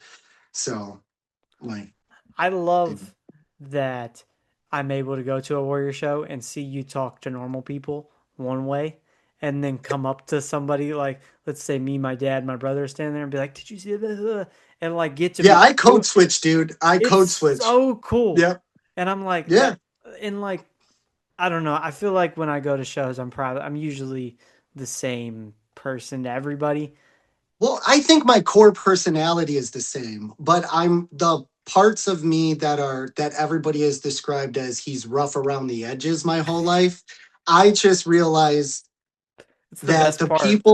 the people who embrace that part of me like that part of me and they get it, and those are my tribe, those are my people. There are other people that like you're not going to get this and there's going to be No. something. And so as a professional, I just don't show you that Henry. I'm not lying to you. I'm still me. Everybody who's seen me knows like I'm the same guy on this podcast that I am in the back room. Like I don't fake it for anybody because I don't like fake people. But Yes. what I will do is you're gonna get a dick joke or something and somebody else won't. No, And like, and exactly. that's because me and you, that's funny, but me and that, and I think Right. this is just adulting, but like some people have not learned this lesson yet. They're not everybody's your friend, not everybody's gonna be your friend. It doesn't have to be that You way. learn the hard way. This is a business, bro. And you gotta, when you're here, you gotta be professional and do the business. Um, but you're gonna get to go around a corner and have some And I fun. think You know that's what I the mean? fun Poke part some of fun at a like friend. we talked about kind of like being involved or being into it. I think that's the fun part is being able to have those moments like, yeah, I'll go talk to this maybe there's other podcaster there and I'll talk to him. We'll talk, hey, yeah, I got this guy on, his fun, blah blah blah. But then I'll go up to you and it's like, did you see that? Like that's that moment you get to have that like not everybody else is gonna have because you Yeah, don't know each other. And right. I want to put you over for 1 second. Oh shit. I'm All gonna right. have fun here. Oh, please don't. I'm Oh, gonna put please. Martin and I'm gonna put Arnley over as well. Guys, go check out Shutter Slam. Oh, dude. Specifically your interview. It might be the single funniest thing I've ever laughed. I don't think I've laughed so hard, like out loud, like Just headphones don't in. watch it. Don't watch it if you're the type of person that listens to a stand-up comedian and gets offended by something they No, no, say, no, no, no. because what you're watching is a white guy whose best friends, one of Martin's best friends, who has known him for like 10 years, roasting his friend, and I'm allowed to say things that might be vaguely racist or But vaguely and you whatever got to because watch it Martin from lets me. that lens. Like, and then watch Arnley, who's like another one of Martin's friends, watching me just roast Martin Drilling, for an hour. drilling for an hour So and 30 minutes. And I was yeah, like, and I'll if be you got a honest, sense of humor, watch it. If you're gonna play some weird political game with me or get mad because I like, say I get to use AI and you shouldn't cry about it, then don't watch that episode. that's why I got you So on here. I knew I yeah, was like, I'm missing something, and like this is always fun. I always enjoy yeah, getting on here. I always 220 episodes. This is episode 220. I've enjoyed every second. yeah. Minus one, and I'm not gonna name it. It's not there no more. It doesn't exist. Minus one. Um, I've 1 second on our show or one of the one of episodes. the other episodes Oh, I was doesn't like, what did exist. I do? I was like, No, I've enjoyed this whole what? thing, but It's like one I've been well episode, behaved. but like just I forgot where I was going, but putting you over. It was great. Thanks. Go check it I out. appreciate that. And I appreciate what you said earlier about Warriors vibe as a show and how you've found like it matters. I I know. know, and I'll speak on their behalf for this because I know this is true about them. It matters to Steve, it matters to Eric, it matters to Dom, it matters to fucking Tiffany, all the other core people that help Warrior become Warrior every episode. And there's an army of volunteers and a lot of other names that I should name there too. And everybody always gets mad when I don't name certain people. And I'm just like, dude, there's like 30 of us, and I can't remember everybody's name constantly and every fucking time I talk. But they know who they are, and we love them. I'm glad, and I know that those people want you to come in and like have the best sponsorship experience you've ever had, or one Yeah. of them. You know what I mean? And so I hope you, Dad, your little brother, I hope everybody has fun when you're there. I hope that you guys go outside with Henry. I hope that you guys just chill and then want to do it the next time because it does help us, but it also is like we want, and we talked about this off course, but like off air, whatever you want to say, but like there are ways, and you guys and the other guys that I mentioned to you, if I had to pick who I wanted to work with, it would be you guys. And there's reasons for that. And it's because like we've said this word a lot, but there's a connection that's made. And so maybe that's the Hank and from Warrior talks about connections in wrestling. Maybe that's what you do. But like That's what I'm gonna clip. oh, that's what I wanted to play devil's advocate with. The reason why everybody's doing that is because the fucking algorithm on YouTube is scanning people's thumbnails to find out the percentages of people's faces because the science says that people trust the face first. That's why they're doing That's that. fair. Secondly, why everybody uses new or puts yellow in it is because your eye sees yellow faster than it sees any other color. And they use red a lot, which is good for you because that's your branding. We see red from the furthest distance. So if you're not going to use yellow, use lots of red That's why dominant I imagery. outline everything in red. That's And exactly then, why.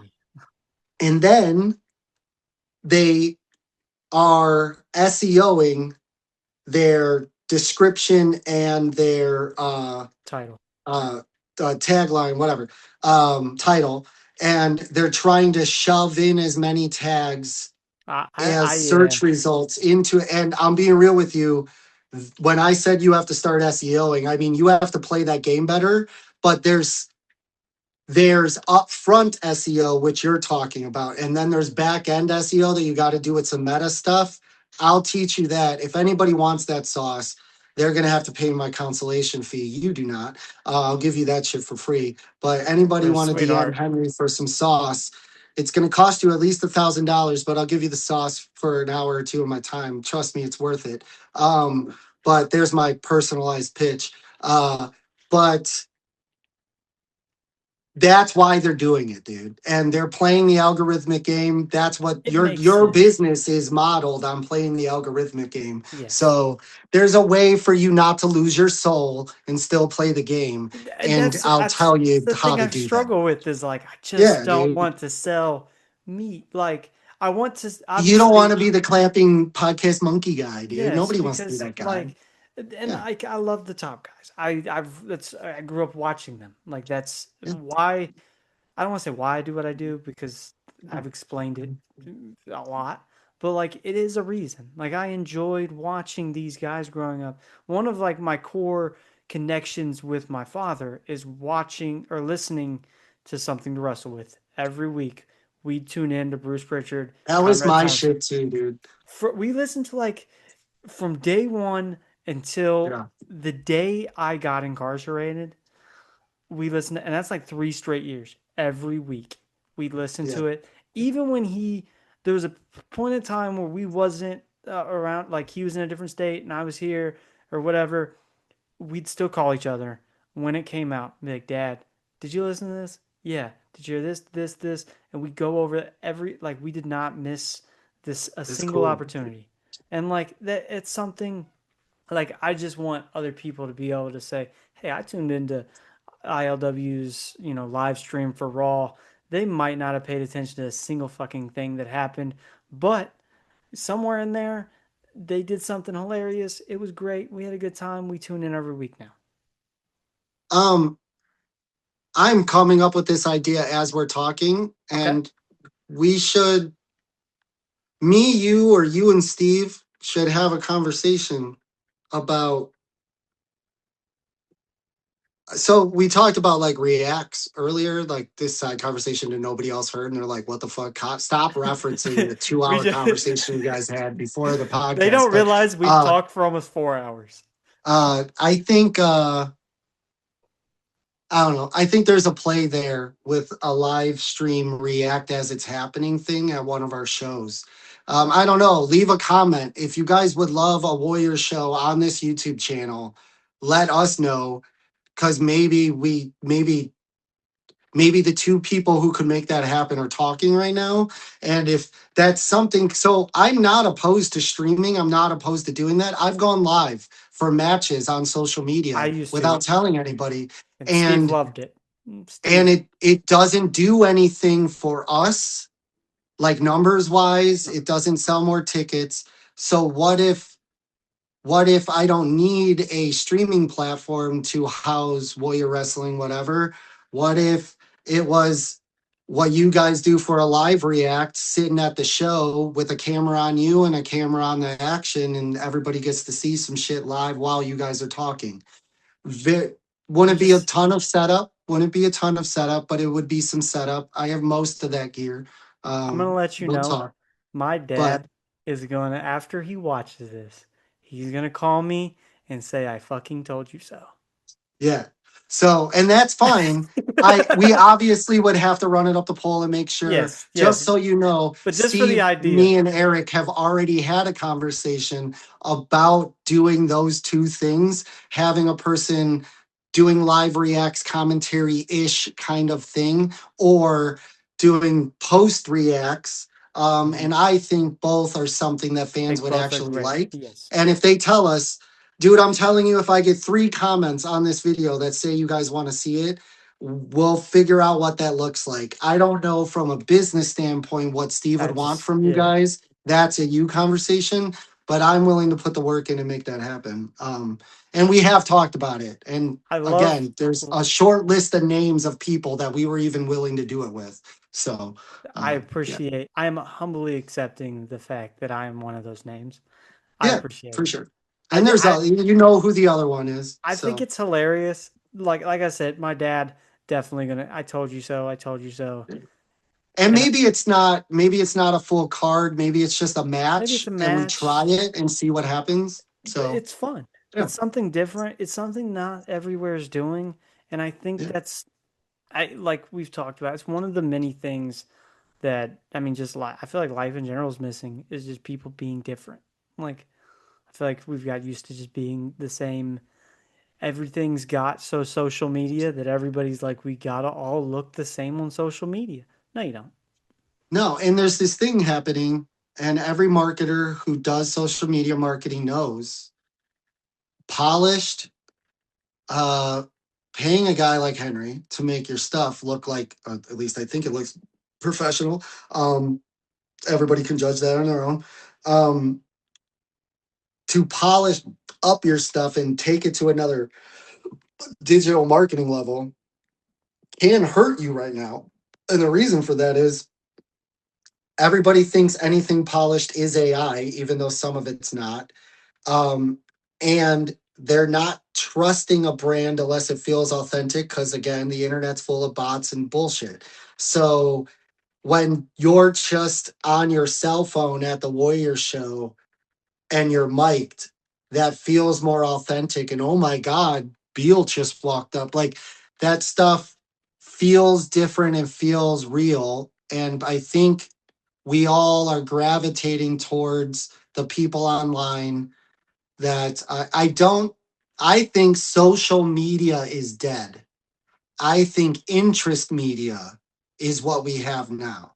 And what I mean by that is your algorithm doesn't feed you what your friends are posting or No, the people that you followed. It's you follow these people, well, you'll also like, these people. and we all live there now. And so I think as brands, we have to be smart about that and fight the what's gonna push through the interest to the algorithm and show up on somebody else's feed. Because that's the game now. Yeah. And it used to be follow me and then you could market to your 1,000 followers, but now Now it's every like, you how can can you be the market most interesting person?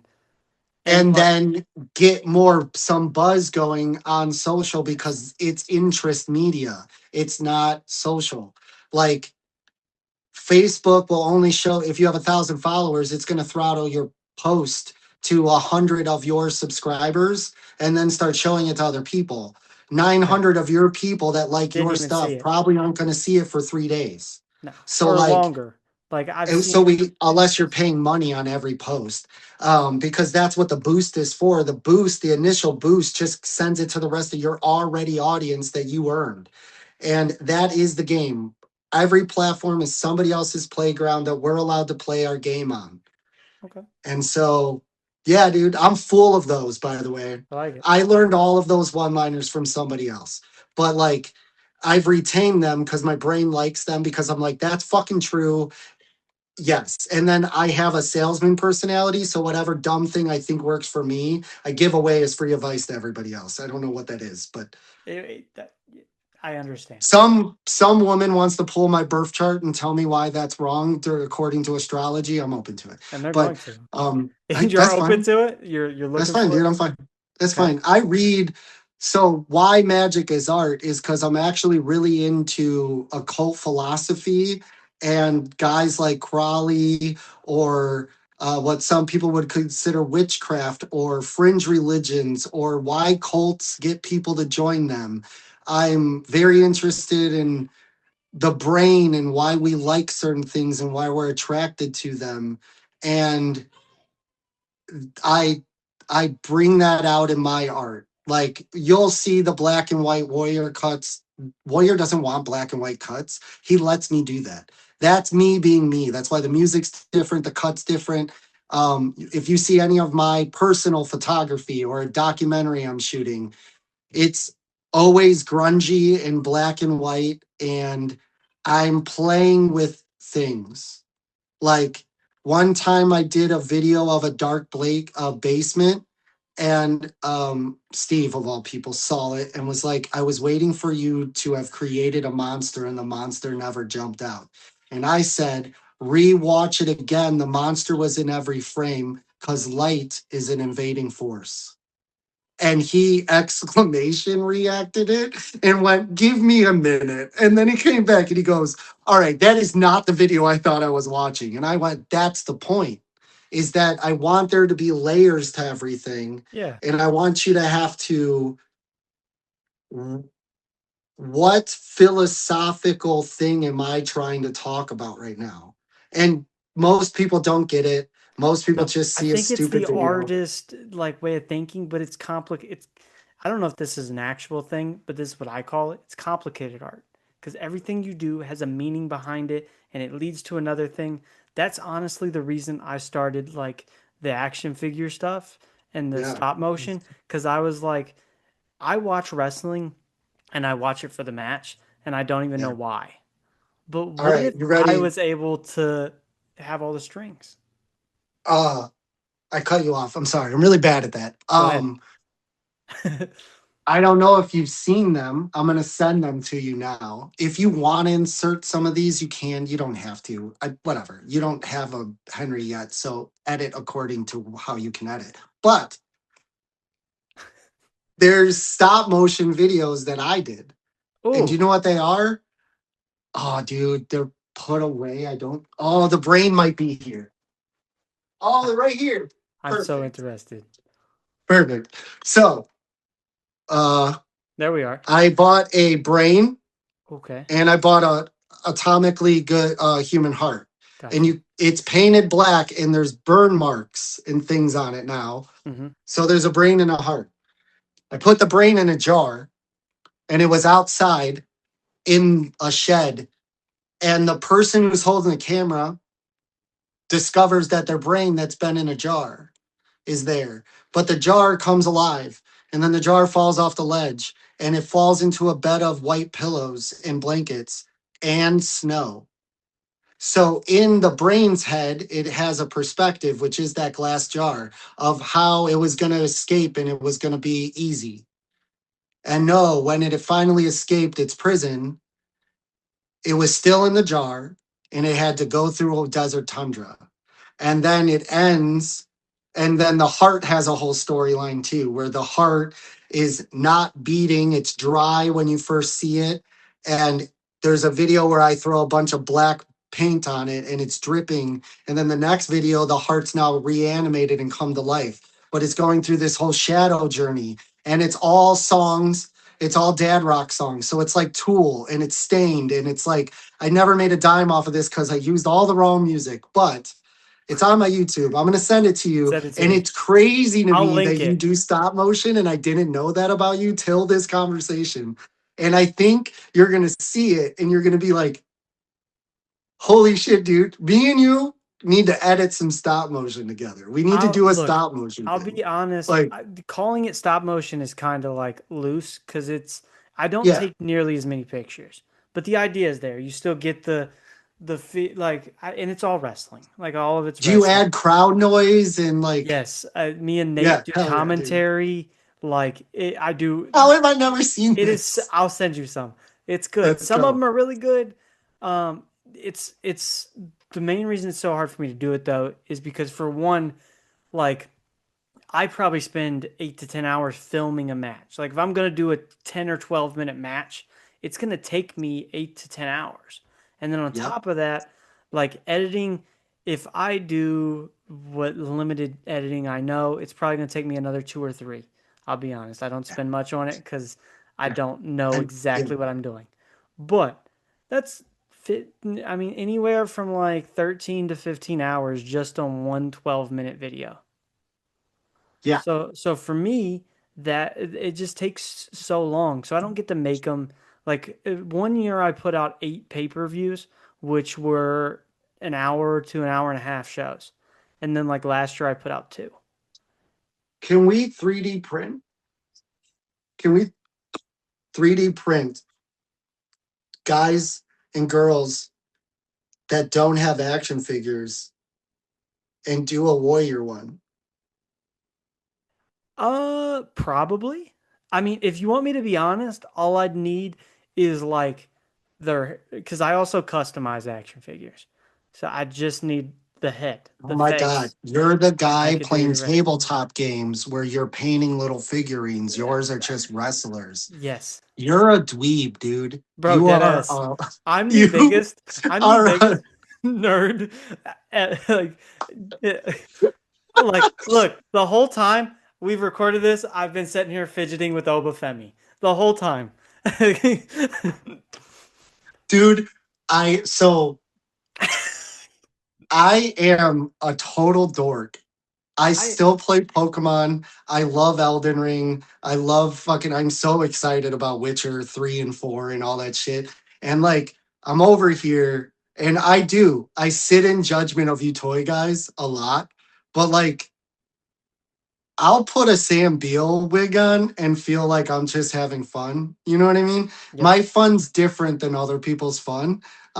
So I mean that you're a dweeb and a dork in the sweetest way possible. Look, And you I have a freedom that I don't have. I love that you I, asked the warrior thing because I've thought about it. yeah, Like, I'm gonna be honest, dude, undone, I have Quintero, and Axel Rico, and FXB Black Sheep. I haven't finished the figures yet, but my idea is to get these figures done, film matches with them, and then give these guys the figure. So like, if I could finish the Quintero, film a match where maybe like we saw him wrestle Okada on Dynamite.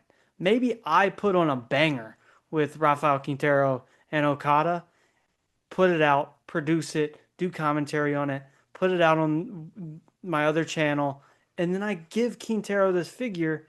It's a piece. It's art. Like, and I've never seen anybody else do it. I think that's really cool. And dude, I just wish I had more time. Like, if you shot them, I'm telling you, we're doing this in live time. And everybody's like, guys, you could have had this meeting another time. But if you took the time to develop like some warrior ones and you wanted to do that, I would edit the match. Like let's have I'll a do it. discussion. We'll figure this out. Yeah. Because Okay. I know you probably have particular ways that you want it done. We'll figure it out, dude. Like, This and is just so you know, everybody who doesn't edit video, it's normally 3 or 4 to 1, meaning for every minute of video you have, you're going to spend 4 minutes or 3 minutes editing that 1 minute of video. okay. Then So now I'm about where I it need to be. scales. It scales though. So like if you hand me an hour of footage, it's going to take me like 4 hours bare minimum if all I have to do is edit down that footage. Okay. If I'm taking 5 hours of footage and making like a 1 hour documentary, that's obviously way more work. Yes. But yeah, I get I've what you mean. realized in bidding jobs for people that like if they're like, I need 1 10-minute video, I'm like, yeah, that's at least 5 hours I'm bidding for that job because that's probably what it's going to take. If I'm shooting it, it's even more money because now I'm doing 2 jobs. But um, Besides like, the point. yeah, I mean, I'm always doing more than one job because I run a marketing business and I'm the only one who works here. So like, I have to be everybody. But it's it's frustrating because like I don't even have like a guy to yell at me when I'm not working hard enough. You know what I mean? Yeah. Like I don't No, think I get that so entre- much all the dude, time. entrepreneurs do not talk about the fact that they have to yell at themselves and get out of bed, particularly when like what's on the other side of this camera? Is this your bedroom? Cuz I'm sitting in my bedroom and like this is also where my desk is. This is my office bedroom. This I'm is this I'm in a is room full of like toys. I relax here. I get work done here. There hasn't been a lady friend here in a long time, but when the lady friends are here, they're entertained in this room. Like Entertained is I crazy. yeah. I was like, how do I say That's I was good. like, you're down a road. You have to be careful right now. Yeah. Say something Entertained is big. good. And Yeah, so we watch entertain. it. We watch And Netflix. entertain could mean a lot of things. At least she had a good time. You know what I mean? Yeah, you Oh, know what? whatever. We're all adults here, dude. So and I self-deprecated. I was honest that there hasn't been a girl here in a That's long time. To fair. be honest with you, I think I'm just like most middle-aged men right now. We're not dating because it's crazy out there. It's hard for a pimp, dude. It's really weird.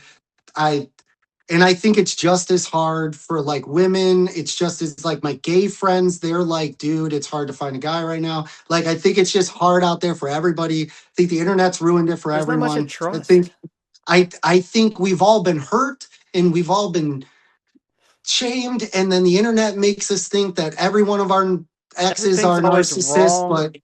but Like, really, Becky, did you really date 45 narcissists? Because they're only 3% of the population, and you've only dated 6 people. And so you found 6 of them. You're really good at attracting them. All right. Anyway, so that's good. yeah, that was probably controversial.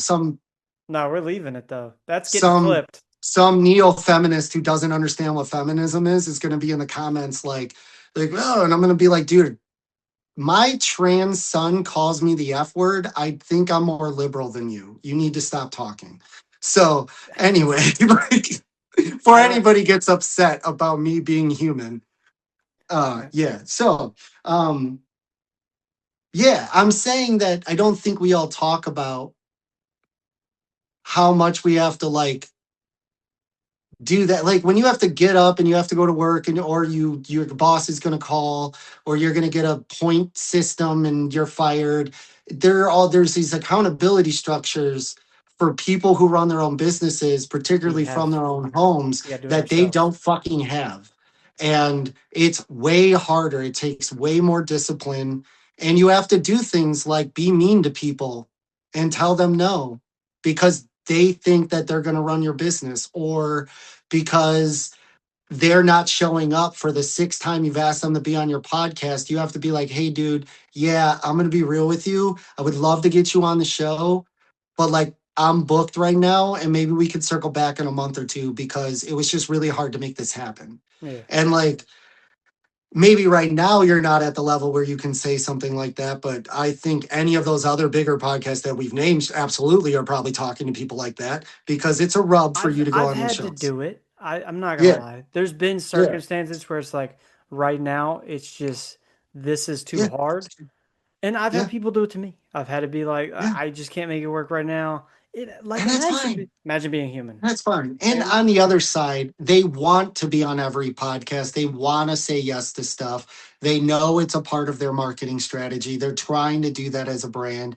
And sometimes they do really feel bad. Like I had one guy with we're in the middle of finishing up this Mania Week documentary about going down to Las Vegas and recording a bunch of teams like C4, uh, Chris Nasty. There's a lot of people involved. Martin's in it. I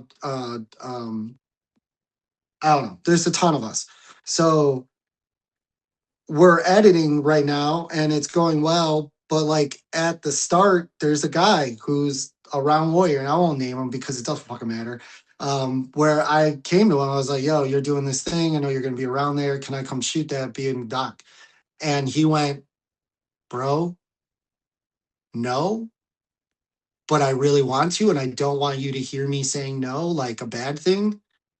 There's stuff going on that after my week down there, you'll realize why I can't take anything else on right now.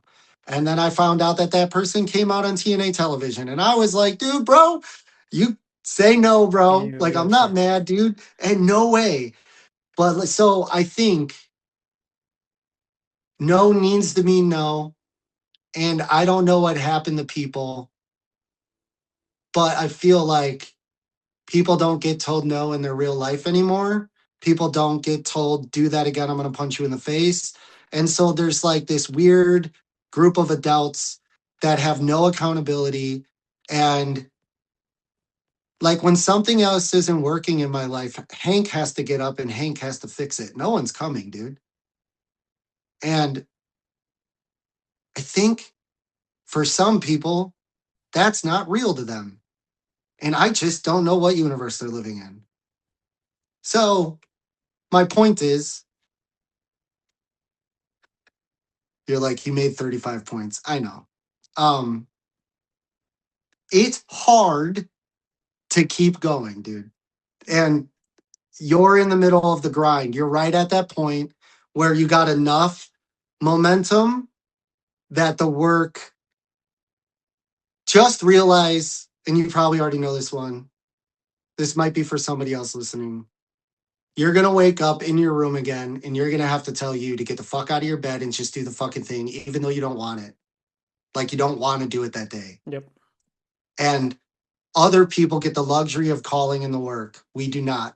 And what people don't understand is an entrepreneur works 24/7. If I don't pick up the phone and Yep. text Henry, hey, are we Yep. good? It Yep. never happens. If I Never don't turn on happens. the camera, hit record, have the conversation, it never happens. That video doesn't get done.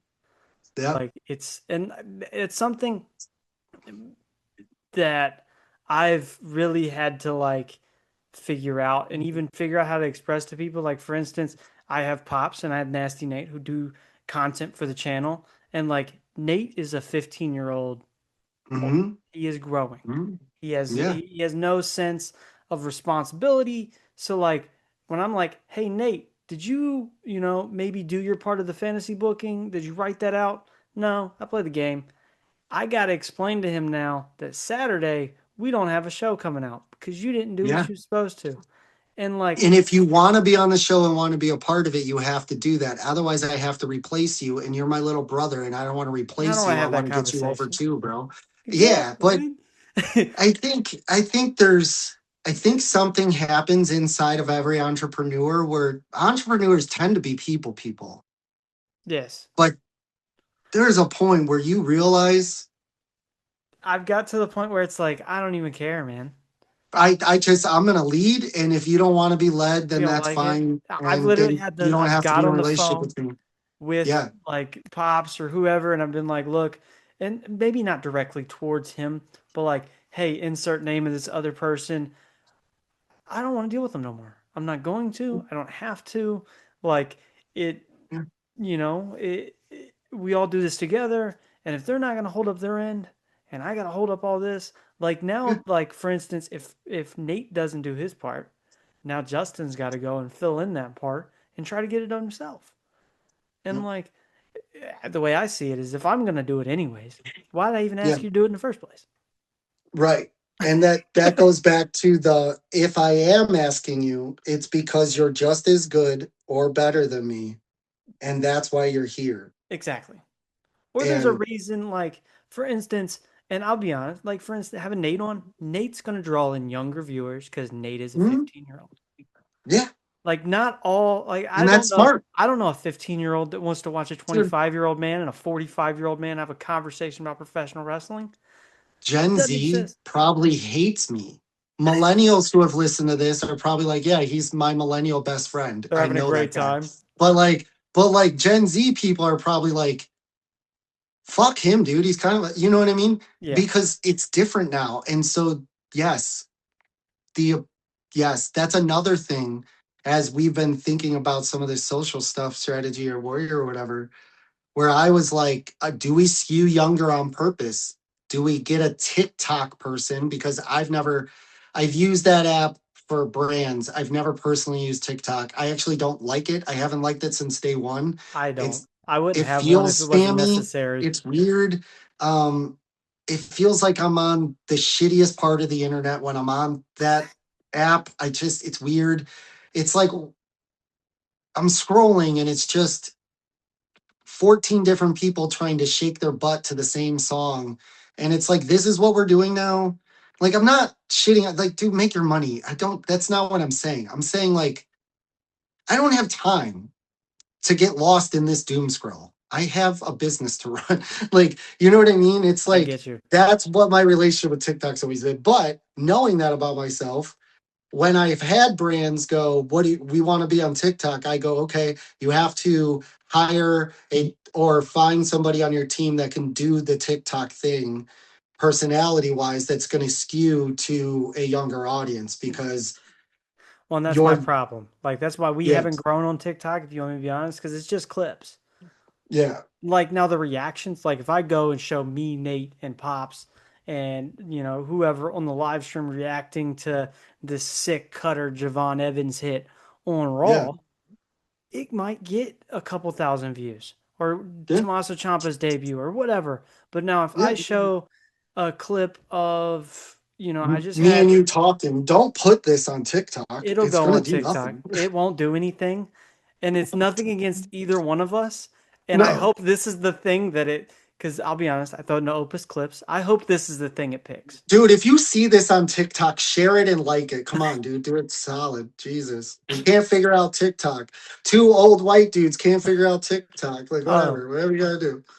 I think the perfect way to end this podcast, Henry, is to ask you the only question of the entire show. Because I haven't asked you one question. No, And I love it because it's just been a conversation. I'm gonna ask you one question and one question only. sure. And I should ask you how and why you love professional wrestling because that's my thing. But I'm not. I'm not gonna do that. We haven't done any of this by the book. I think I've answered that already, You but did. So it'd just be dumb. It'd be repetitive. it makes me feel something and it's an escape. And that's why I love professional wrestling. Okay, so I get to ask two questions now. Watch There you this. go. Um, since it's a wrestling podcast, I will ask you a wrestling related question. You are the head of post production for Warrior Wrestling. What is the Mount Rushmore of Warrior? Oh, dude, Behind the scenes. I put you on the spot. I'm laughing because, like, did you see on our Twitter? I put it everywhere, but I did around Mushmore meme as a joke, and Bro, so I got heat internally and externally for that. I love it. And the reason is because I put a certain clown higher than everybody else in George Washington's place. So if Henry, not Warrior Wrestling, if Henry had to pick his top four on the Route Mushmore of Warrior, No, behind the scenes. behind the scenes, Yeah, meaning not wrestlers. not wrestlers. We're talking production, Oh, staff, volunteer. We want to shed light to those people in wrestling. okay. No, Let's that's shed it. better. I Let's like shed that. it. That's dope. I already asked So Steve the Warrior one. Everybody go check that episode out I while we're think playing. yours was the clip that I posted It was. his four people off of. Hmm. And the controversial part was he was like, I don't know, maybe Frank, like kind of just, and then everybody was like, people think it's kayfabe. And I'm like, just because I tweet something doesn't mean It like was the clip. you need to know it's the joke, dude. And Steve wasn't saying the official top four No. people in Warrior history. He was just giving His Steve's opinion opinion at that that day in that moment. moment. Yes. Yeah. Anyways, people read too much into shit. But anyways, It's the internet. so behind the scenes warrior shit, dude. People are gonna get so mad at me. All right, here's one. Merrill, and if nobody knows who Merrill is, he runs Rent a Pro Wrestling Ring, and I would venture to say 75% of the wrestling shows you've seen across this entire country, and that includes TNA and some other organizations, use his ring. Okay. When New Japan has a show and they need to rent a ring in the United States, I'm pretty sure they call him. I could be wrong about that. That's But I badass. know a lot of us use him, a Okay. lot of us. And so um, most of the 5-star matches or more that you've seen on an indie show have been done in a Merrill ring. And I think people should know his name. He's hilarious. He's your uncle who is going to share shit on social media that pisses you off, but he's funny and he's a good guy and he's always been nice to me. And they work their asses off for us, so thank you. So him, uh, another unsung hero that I some people know about, but I don't know if they really know it's him behind it. But Funhouse does our lighting, and Funhouse is ruled. I almost said ruled. Ruled by Gringo Loco. It's his company, and he has a group of guys and team. His wife helps out. Everybody's there. Um, They do the lights at most indie shows that anybody's been to. Hog, Wrestling Revolver, us, lots of other people. And so if you've ever looked at a Warrior show and been like, holy shit, dude, they went all out on these lights this time. The fog was hitting, the fucking beams were flashing. That's Gringo and his team. And so that's the second one. Um, I'm gonna save the first one for a cheat, and you're not gonna like that I cheated your system as the DM of this game we're playing, but whatever. Rules are made to be broken. Art is rebellion. Um, Third one I would say is Dom. And the reason why Dominic is the unsung hero is we run multiple different venues. Setup is different at almost every venue that we walk into. And Dom is our sticky note master. What I mean by that is weeks before the show, he's taking all this ticket sales and he's arranging the seating to make sure everybody who bought a certain amount of ticket level gets that kind of seat. He's also the one organizing all the VIP packages and all that shit. We have other people like Jason and other people who like are runners that like make sure that you're getting to Bandito when you need to be at Bandito. But like if you've ever had a good experience at a Warrior show and it's been flawless getting to your seat and getting your VIP stuff and doing all that, that's Dom and Tiff and the people that run front end. And I feel like they're the first person to see an angry face. Like before I ever see an angry fan, they'll see an angry Yeah. fan. And it doesn't happen often. It's a show. Like people have stuff to say sometimes. Um, and they deal with stress that I don't have to deal with. So I can go have my fun. So I love Dom one, because he works hard, but also because he kills it. And your name is custom wrote on a sticky note and it's put on your front seat, on your front row seat. And that's Dom. Dom wrote that sticky note. Um, Lastly, I will use the fourth slot to w- have another opportunity to just say my production team. And I'm not going to pick Martin. I'm not going to pick Mike. I'm not going to pick Sergio or Arlen or Angelo or any of the people who've come in and take pictures, Basil, I am not gonna pick one of those guys. I'm just gonna say if a corporation can be viewed as a person, my team can be viewed as one entity because that's the way we function. And I love them for all their hard work. They afford me the opportunity to be the prism. There's no ego when I cut their footage up. There's no ego when I take a still frame and I edit it the way I want. Um, that's their art and they let me play with their paints. And a lot of artists don't get to play with other artists' shit. I think I'm like a producer for the rap album or the guy deciding if the bass guitar needs to be louder on that. You know what I mean? Yeah. Like, but they're the band. Okay. I'm not. And so I will always put them over. So I know that was a long drawn out answer, but I feel like it was an in-depth one. So That's what I was looking for. And yeah, dude. the main reason to do that, I guess, other than because this is an interview to ask a question, is to we've talked about put over the Yeah, people, dude. the unsung heroes of Yeah. independent wrestling, and one of our favorite brands is Warrior Wrestling, and that was the best way to do it. Um, Yeah. And I appreciate that question a lot, dude. And thank you for letting me say those people's names. You know what I mean? Because yeah, I've already ranted about that a lot. I mean it when I say that. Like, I want I'd like this people to should be know. the opportunity maybe to for one shed light on those people and for two to open up the possibility. Now maybe one of those, multiple men or women hear this and they're like, maybe I could be a guest. And then we could get Yeah, them it on. could be. And we could Yeah, explain like they have a story for wrestling too. Like dude. I've met Tiffany at the front many times. Oh, Great lady. Like to like just as an example to have her on tell how she breaks down how to help this and this for Warrior, but then also know why she loves professional wrestling. That's the point of the yeah. podcast. Who am I to I think that's fascinating. I also think if you get Steve or Warrior back on again, when you do, I'm sure they'll do another one. Ask them about everything and then wait for like the last 15 minutes to run through the card or talk about the show. And this is what I mean. There's things about Steve. Ask Steve where he interned as a part of an actual TV show that all of us watched while we grew up. Ask Eric about martial arts or video games. Ask Steve about what dumb book he's reading right now. Yeah. There's so much depth.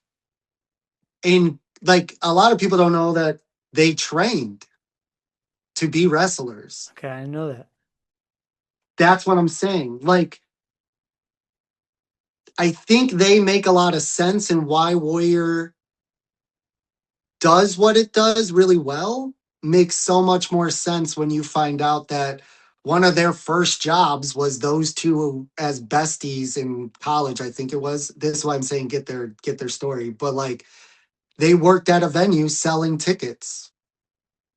They were the front end dom guy I just described, Yeah. and they know what it's like to oversell. They know what it's like to have half a house. They get a lot of things that lended itself to Warrior. They were into improv for a long time, like comedy. So like they get going up there and having to be on a stage and doing a thing with a live crowd and getting them interacting. There's reasons that I don't think people spend enough time. They just think they book good wrestling, which they do. They book awesome wrestling, and we fall into opportunities with great matches. And thank God it happens. But I don't know, dude. They fascinate me more with the reality of what brought them to that point and why this. It makes so much sense that Warrior does what it does. So, anyways, to put them over too. But um, is your girlfriend or fiance gonna stab you when you walk out of this bedroom? Because it's been like Probably five not. hours. Probably She's not. not a violent one. Okay, No, good. we're at 4 hours. Like I got the clock up for the because we're on Zoom. The little production, like I oh my hope I God, we didn't do this talk on your Zoom. head off. We're on 4 hours, but I'm having a great time. I think this is a perfect way to segue to the close of the interview, where I'm sure we'll still talk for another hour after this. But Henry, it's been an absolute pleasure, and I'm Thank sure you, we're dude. gonna do this several more times just Dude, for the fuck of if it. you want to talk to me again after this, I will come back. I promise. Yeah. With that So said, we did at the beginning, but in case people are still listening to us ramble for the last however long, would you like to shout out yourself and Warriors social medias one more time? sure. Mine is Magic as Art, Magick. There's a K in Magic because it's not stage magic. Magic as Art. That's all my private shit. If you want to know about the documentaries as they're rolling out, if you want to see random stupid stuff, like I said about basements and light, it's all there. Most people don't get my personal art. Most of the art that they end up seeing is what I do for Warrior, and that's fine with me. Buy a Warrior ticket before you follow me or do anything else. Please come to a show and have a great time. It's just Google Warrior Wrestling because obviously it's Pro Wrestling Ventures. It's wrestling without any vowels on one of them. I think it's Instagram. It's weird. Just I Warrior think it's Wrestling. Pro It's Wrestling right there. Ventures on Instagram, and I think it's Yeah. Warrior and then Wrestling with, Wrestling with yeah. no vowels Yeah. on X or Twitter or whatever people are Yeah. calling it. But Trust me, just Google Google it. Warrior Wrestling and we'll come right up. Like, it's And right there. chances are, if you're in the Chicago area, you can see the cast and crew of the I Love Wrestling podcast. If you're not, you're going to get to see the lovely cast and crew for Warrior, all the talent. Thank you, Henry. This was an absolute pleasure. I'm Yeah. going to let our fans go, and we're going to continue the conversation. Sounds great, dude.